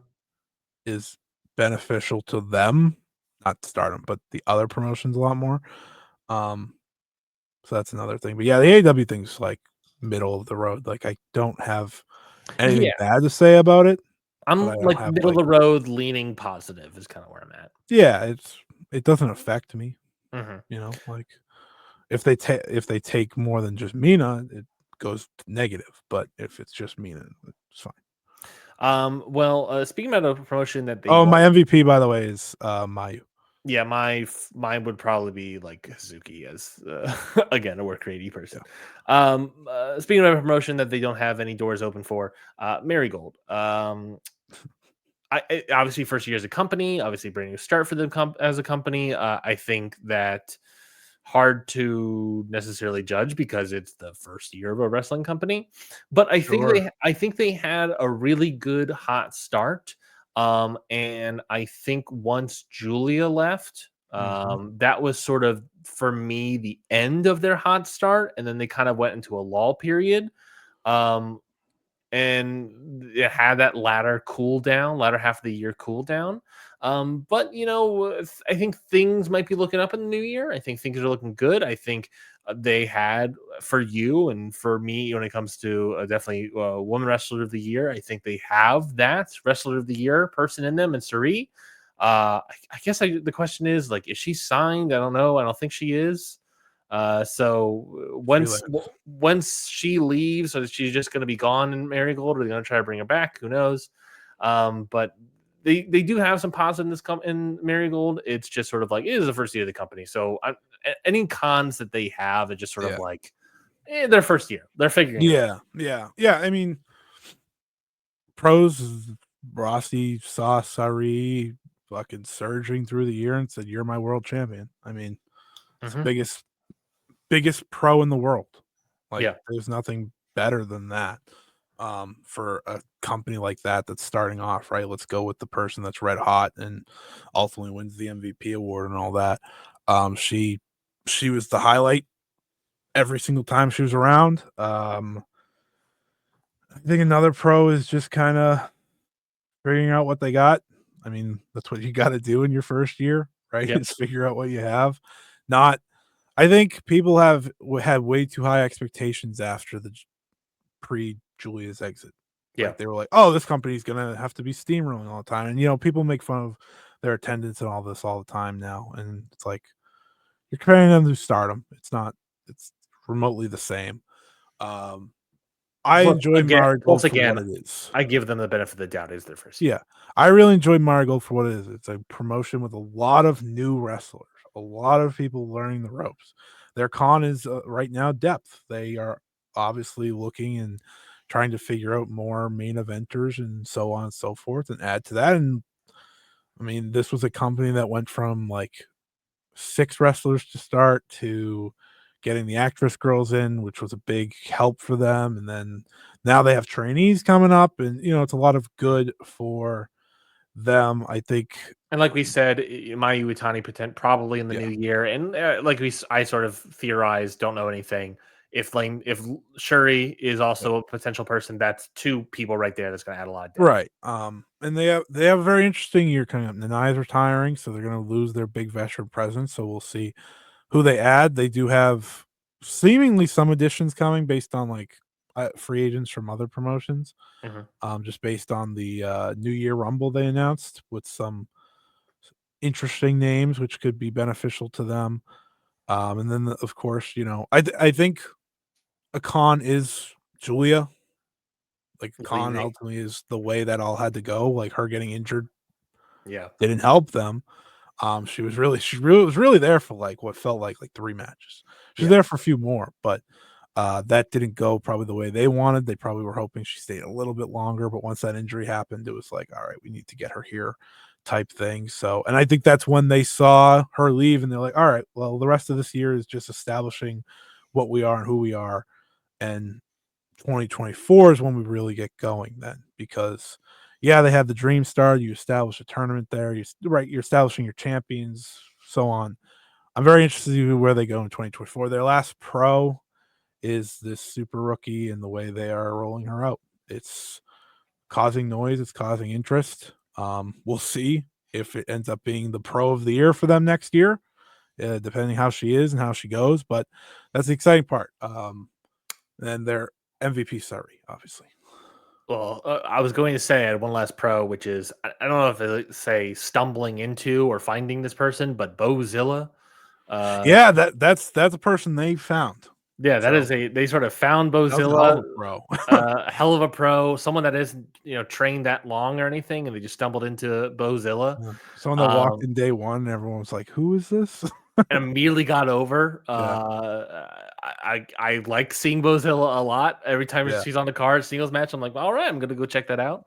I think she I'm has a sure great Bozilla aura. will be in WWE or something eventually. I'm sure as well. But in the She's meantime, I'm just gonna enjoy unique. Bozilla. Yeah. Very Yeah, unique. absolutely, Uh, absolutely, and, I think they've done good building their big show of the year, which is First Dream. Um, it's a very if you follow Marigold, it's a very exciting card. If you don't, it's very like my Sakurai in the United National Title match. My mhm. Sakurai has made her strides. Um, it's a very interesting card. I think it's truthfully it's my favorite card of the week because of there's something going on in every match, and I think that's important. And it should be a lot of fun. They have their biggest match on there. I'm hoping Sari retains. Because I think it works for Tommy more if she retains. I think it works for Margot more if she retains. And it certainly works for me more. Gives me more questions to ask. Um, as you can tell, we are fading here. So we're uh we're coming up on 3 hours. It is almost midnight. yeah, we We're almost did what done. we could, folks. We did We're what we almost done. could, folks. We appreciate all of you listening. And yeah, that's Marigold, and we can Well, finish up with our last two sections here or whatever. my MVP was going to be Suri as well, but you I think obviously it's took fair for her. her to get both. Well, I also think it's unfair of you to just immediately be like, "Hey, and Suri." Like, who else am I going to say? Fucking like, you're the guy that could have come up with the second Yeah, option. I mean, yeah, you can take Sari. I'll name someone else. Sure. Give me a number two. I think Mirai. I think Mariah stepped up massively for them. She went from someone that people counted out in Stardom after a poor Wonder Stardom title run to be kind of an incredible worker.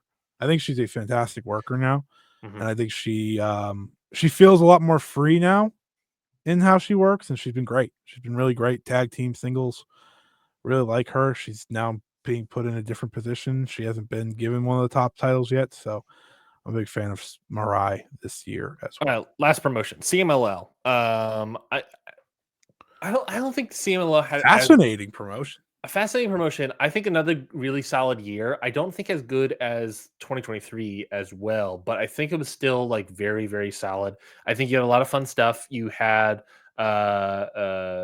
Vianos, their tag team. You have a lot of fun wrestlers up and down the card. Obviously, Mystico doing some great stuff.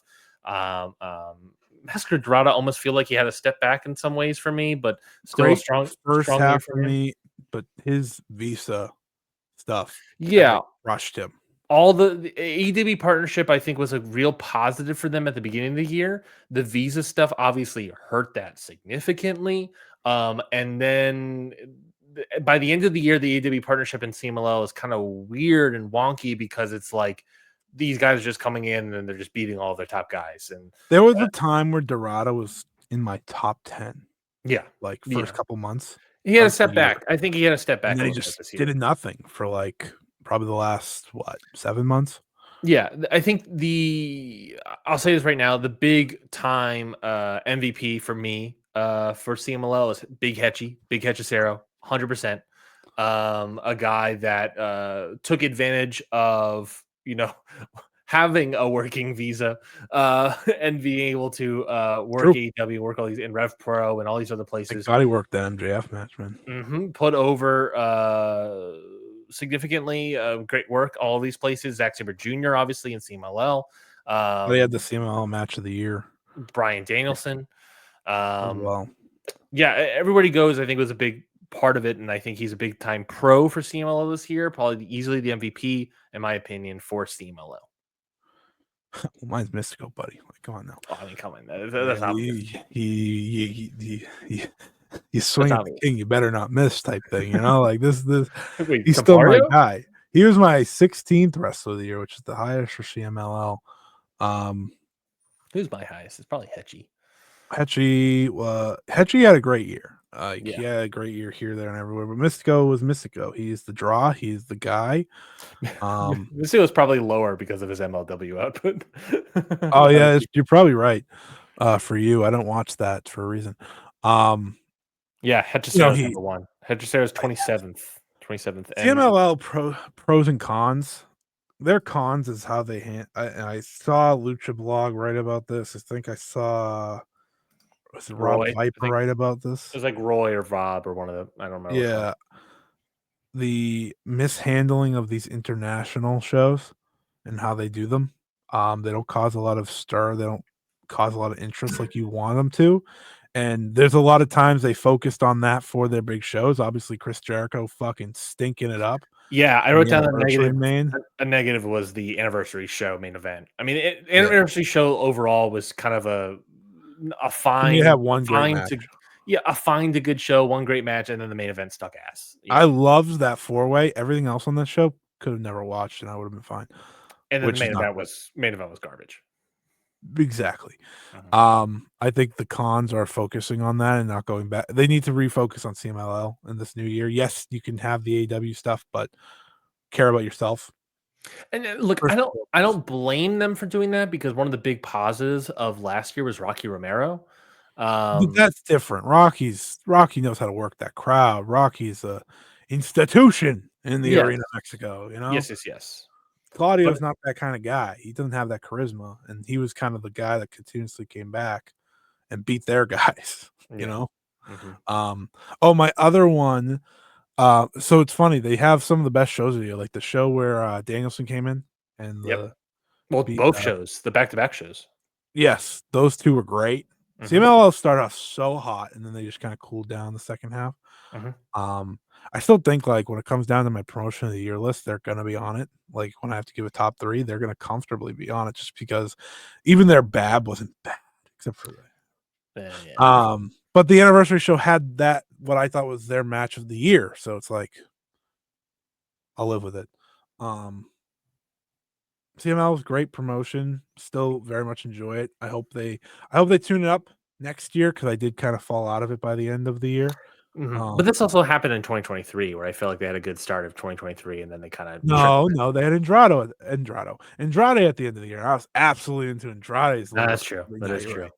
You're right. I hope this new year they kinda fire it back up though. I think they will. I think Good. Fantastica Mania will help. Love Fantastic. Just Uh, the t rules. One pro, one con.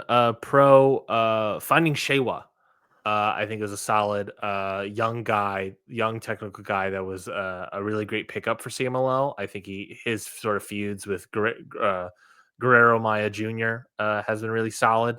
I A really wonder good what the technical con's guy. gonna be. Sort of the next big Hetchy, in my opinion. What was that? I know what this con's gonna be. Khan is losing Stephanie Vaquer. Yeah. Just a utterly oh boy, that there's also several other political I think that reasons, plays maybe, sir. drop in their production. Truthfully, That's probably true as losing well. her on their shows every week. Mm-hmm. She Like almost every raised the day, division, man. She every day. raised the division single-handedly. Yeah, she was the division Mm, in a lot of yeah, ways. Because once she yeah, was gone, it was like, okay, yeah.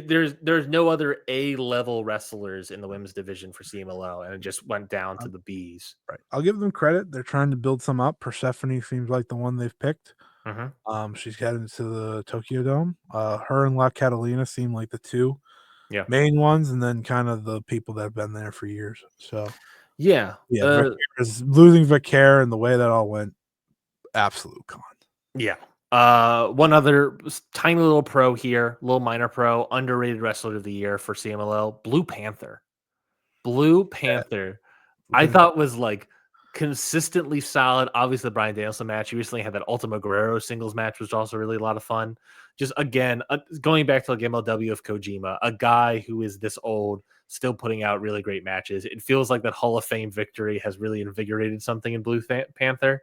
And all year he was like, I'm going to not really prove, but just remind everybody, yes, I am a Hall of Famer, and this is why, and I'm a great wrestler. I'm going to go out there, and he's, he doesn't have to, but he is, and I very much appreciate it. Do you have an MVP other than Big Hedgie? Mystico. Oh, you already said Mystico. Yes, you did. All right. Well, we've been going for over 3 hours, and it's almost midnight here. We're both very tired. We apologize for that, folks. We hit a wall. Blame Sonic 3. Only Uh, it was great. It's a good movie. Tag team match of the year. Scotty, what do you have? My tag team match of the year is Sting and Darby Allin versus the Young Bucks. I also have Sting and Darby Allin versus the Young Bucks at Revolution. All right. Well, if you want my second one, I do have my second one just in case because I knew that Okay, would come. Crazy Star versus FW. Oh, wait. No, hold on. No, none of this is true. My match of the year is a tag team match. Holy fuck. No, my tag team match of the year is Saori and Mayu Itani versus Chiro Hashimoto and Benny. Fuck you. Yeah, that's pretty good. I forgot. I looked at my thing and I was like, oh yeah, it's Sting and Darby. And I was like, I can't. I'm trying to think how many tag team matches of the year list did I already fill out? I completely ignored it. Oh boy, that's funny. Female match of the year. I just said it. Well, singles. Oh, Mayu and Sari. I had a tough one here, but there's three I picked from. I have Chris Statlander versus Willow Nightingale at All Out. Okay, yeah, that's good. That's good. Yep, male singles match of the year. Swerve Strickland versus Bryan Danielson. I have Ospreay versus Takeshita at Revolution. I knew that one. I knew nothing. I knew it never changed from that. Yeah, I went 5 on that one, baby. That's a big old 5 right there. Thought the 5 piece. 5 dropped the Lincoln on that bad boy. And also you notice the theme. Well, all AEW matches for me.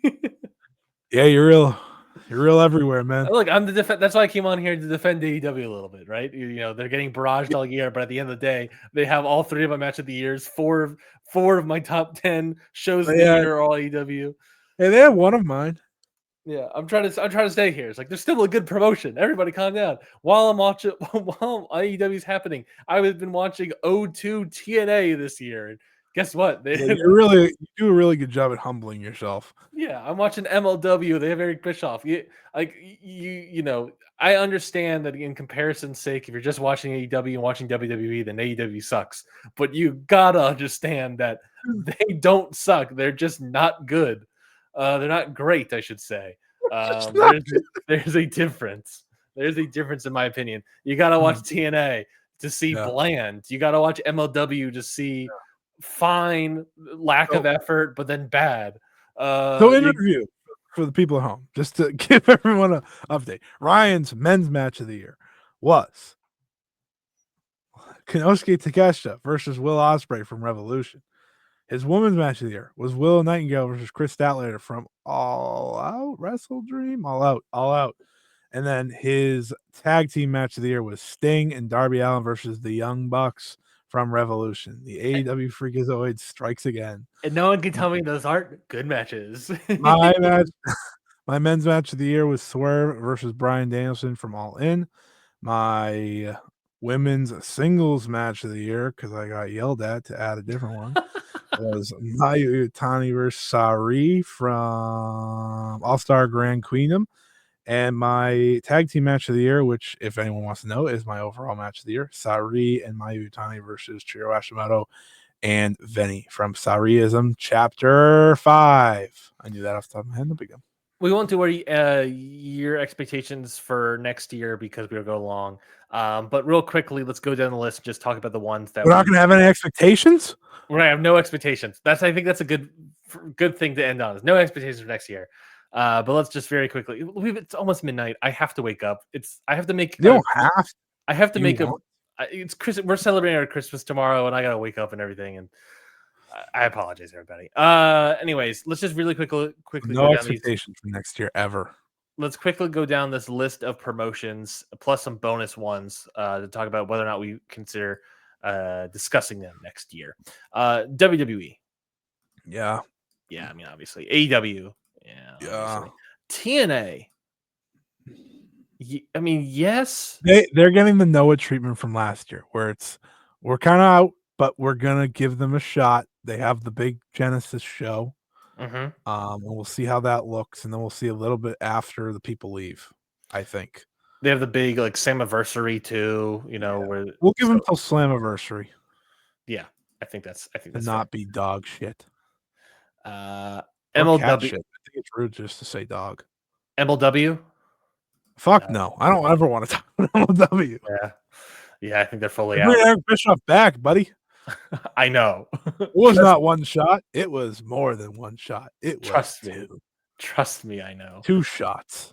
Ring of Honor. I mean, yeah, especially if they get a TV deal, I think we'll be. I guess. Yeah. NXT. NXT was a weird one for us this year. We kind of did abandon it. Once they came to CW, I just stopped watching them basically because they're not on my. I don't have them. I don't have CW. There's also we also do yellow, I guess. Instead of we do green for yes, red for no, and we yellow. Can get a yellow. They can get a yellow for we'll see. Okay. Rev Pro, sure. I mean, they have like 3 big shows a year, and that's what we talk about. The Ring of Honor treatment a little bit. New Japan, yeah. Yeah. Noah. Wait a minute. Hold on. There's a button for this. Oh yeah. Do we have a Do we have a negative button? No. Yeah. Yes, we do. Fuck yourself. We're not doing the buttons this late. All right, Noah. Yeah, we're in on Noah, right? We're in on Noah, kind of. Yeah. We're confidently green light. Ready the green light, because I'm ready to go. And it's good time. Sorry. What? All Japan? I think because of you, yes, for sure. Yeah. This is one of these where I give you the lead, and be like, yes. I think I think there's a good shot that like Kento is going to have more of a thing in the new year. I think I'll give him through the Champion Carnival. I think my personal. I think you'll be fine. So I'm confident to give them green, honestly. But I just would like them to do something. Dragon Gate. That one's up to you, man. I just watch it. I'm interested in them. I think. Do you want to commit to it? I'm willing to commit to bigger shows. Okay, so big shows. Try with some of the big shows. Yeah, so I guess that's a yellow. That's a yellow. Well, they're on a test period. Yeah, and I think that's a big win for a lot of Dragon Gate listeners. Stardom. Yeah, it's up to you, man. Like I have no choice. That is what I do, brother. You know what? They actually are probably also a yellow of like maybe give them to Queendom. Yeah, the other one, Marigold. Our coverage of them kind of like fell off as well. Yeah, I mean, I covered them, so I didn't need to twice. But yellow as well, I guess. I don't know. Interesting. A man that hates women is getting rid of all the Joshi no. promotions. This is an interesting focus group, folks. Hold on. We have to talk about this. We have to think about this. He I would wants to get rid of probably all the Joshi on this show. Very fascinating. Very fascinating. Oh, let's move more men's promotions and less women's promotions. I'm gonna move Marigold to green because out of between Marigold and Stardom, Save yourself? I would also rather cover Marigold than Oh, Stardom. okay. CMLL, that's a big old green. It's a big Yeah. old green. Here's some bonus promotions. GCW. Fuck no. No, actually, hold on. The people want us to review the Hammerstein show. Oh, I know the people want to. The people want to hear that. So you know what? It's gonna be red, but we will review that show. Maple Leaf Pro Wrestling. That exists still? There are rumors that they're going to start up and do something in the new year. I'll Yellow? leave it to you. Yeah, Oh, we'll yellow? give him the old yellow piece. Uh, Little pee in the snow action. Happy holidays. Glate? Big Boom AJ's School Yeah. of Wrestling. Glate? Fuck no. Yeah, that's a no. Tokyo Joshi Pro? No. I have to cover them the minimal already. So no. Yeah. The NWA? No. Fuck AAA? no, baby. AAA? No. God, no. God. Deadlock. I'm intrigued. Give him a yellow. Give me a yellow piece. I'm good. Yeah, I'm considering giving him a green piece. One Are problem. you going to subscribe to their thing? I don't know. That's the only way this becomes a green piece, man. It's hard to get them because they're delayed.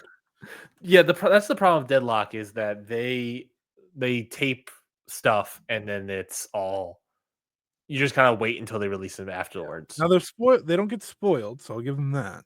Like, There's too small to get spoiler, but they probably do pop up. Well, they pop up on Wrestle Universe, so it's like we do get them through Wrestle Universe. Yeah, but like you want to cover like what was it called? Not Late break. That's no. Yeah.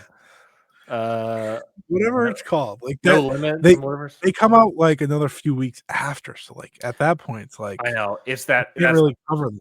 You know, that's why I've always been disconcerted about covering like Deadlock. One second. Hold on. Let me do some research. How much is a Deadlock Pro account?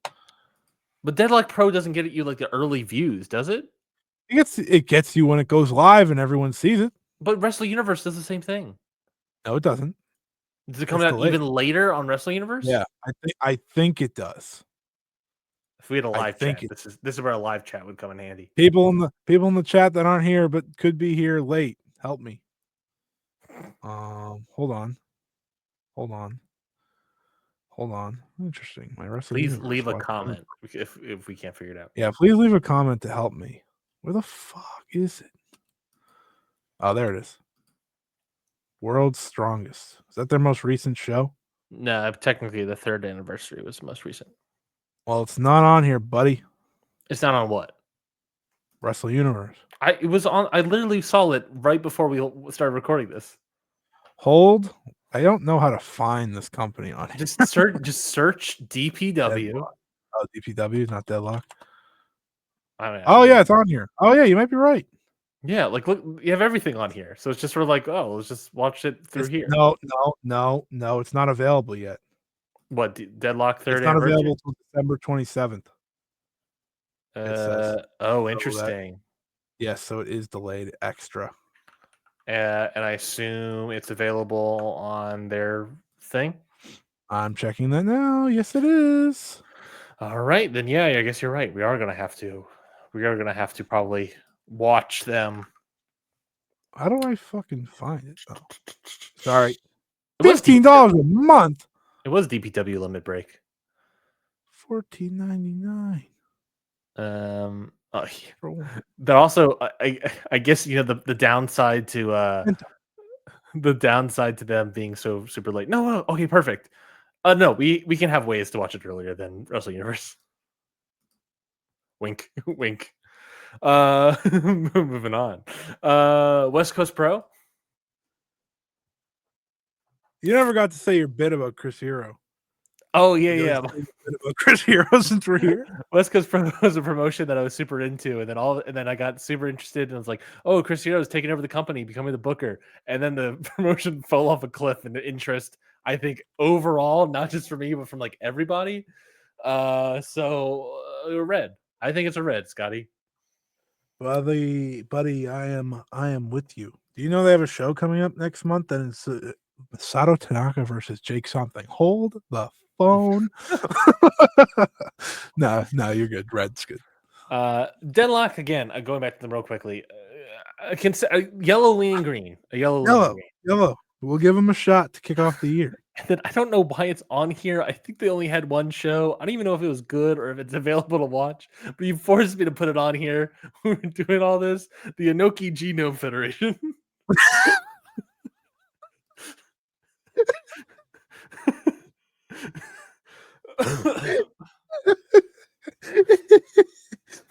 Nokiism lives on, baby.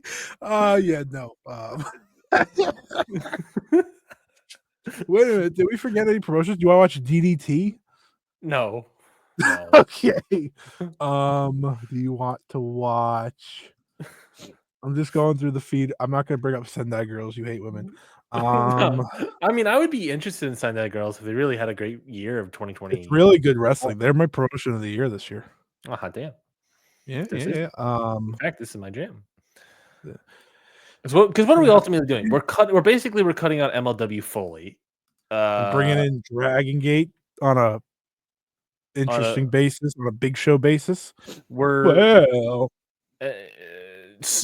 Stardom down to an interest basis. And MLPW and Deadlock basically up, I guess, from an interest to an interest basis.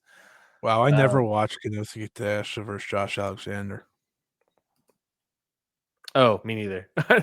Maybe we shouldn't add Maple Leaf Pro Wrestling because I haven't watched a single match for them. They're on my match guide. I haven't even stepped into it once. Probably a good call, Chief. What a show this was, Ring Plus Radio. We went 3.5 hours long. I didn't want to say this on air, but I'm gonna say it anyway. I looked up how long the last year recording was. It was 2 hours and 18 minutes. How did we go an whole hour longer? We cut stuff. Was wrestling bad? Is that why? What did we do? What is the show?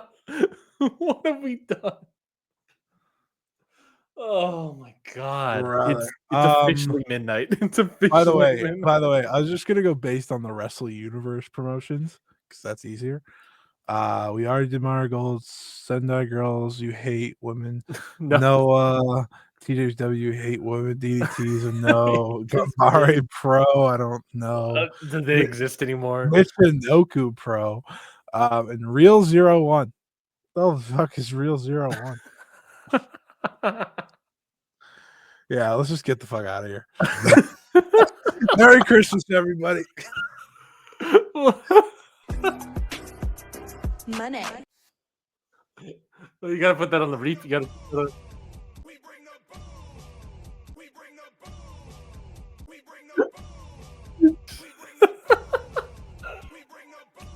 This is how we're ending our year. I think. Hey, everybody. What's your match of the week? I'm doing that bullshit.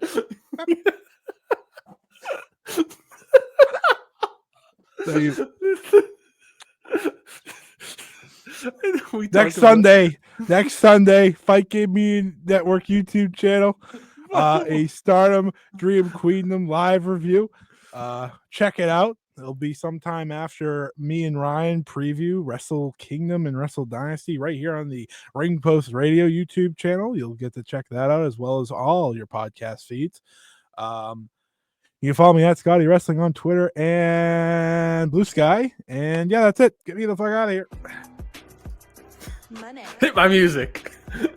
Money. All right. You know, we always say on this show that the last you got to stay until at least the last 5 minutes of Ring Post Radio because it's going to be nonsensical. And You know, if there's any phrase that'll get us out of here, Scotty, to get us into the last episode, I guess, not technically, but last episode for Ring Post Radio, I think it's got to be this one. Go fuck yourself. Goodbye, everybody.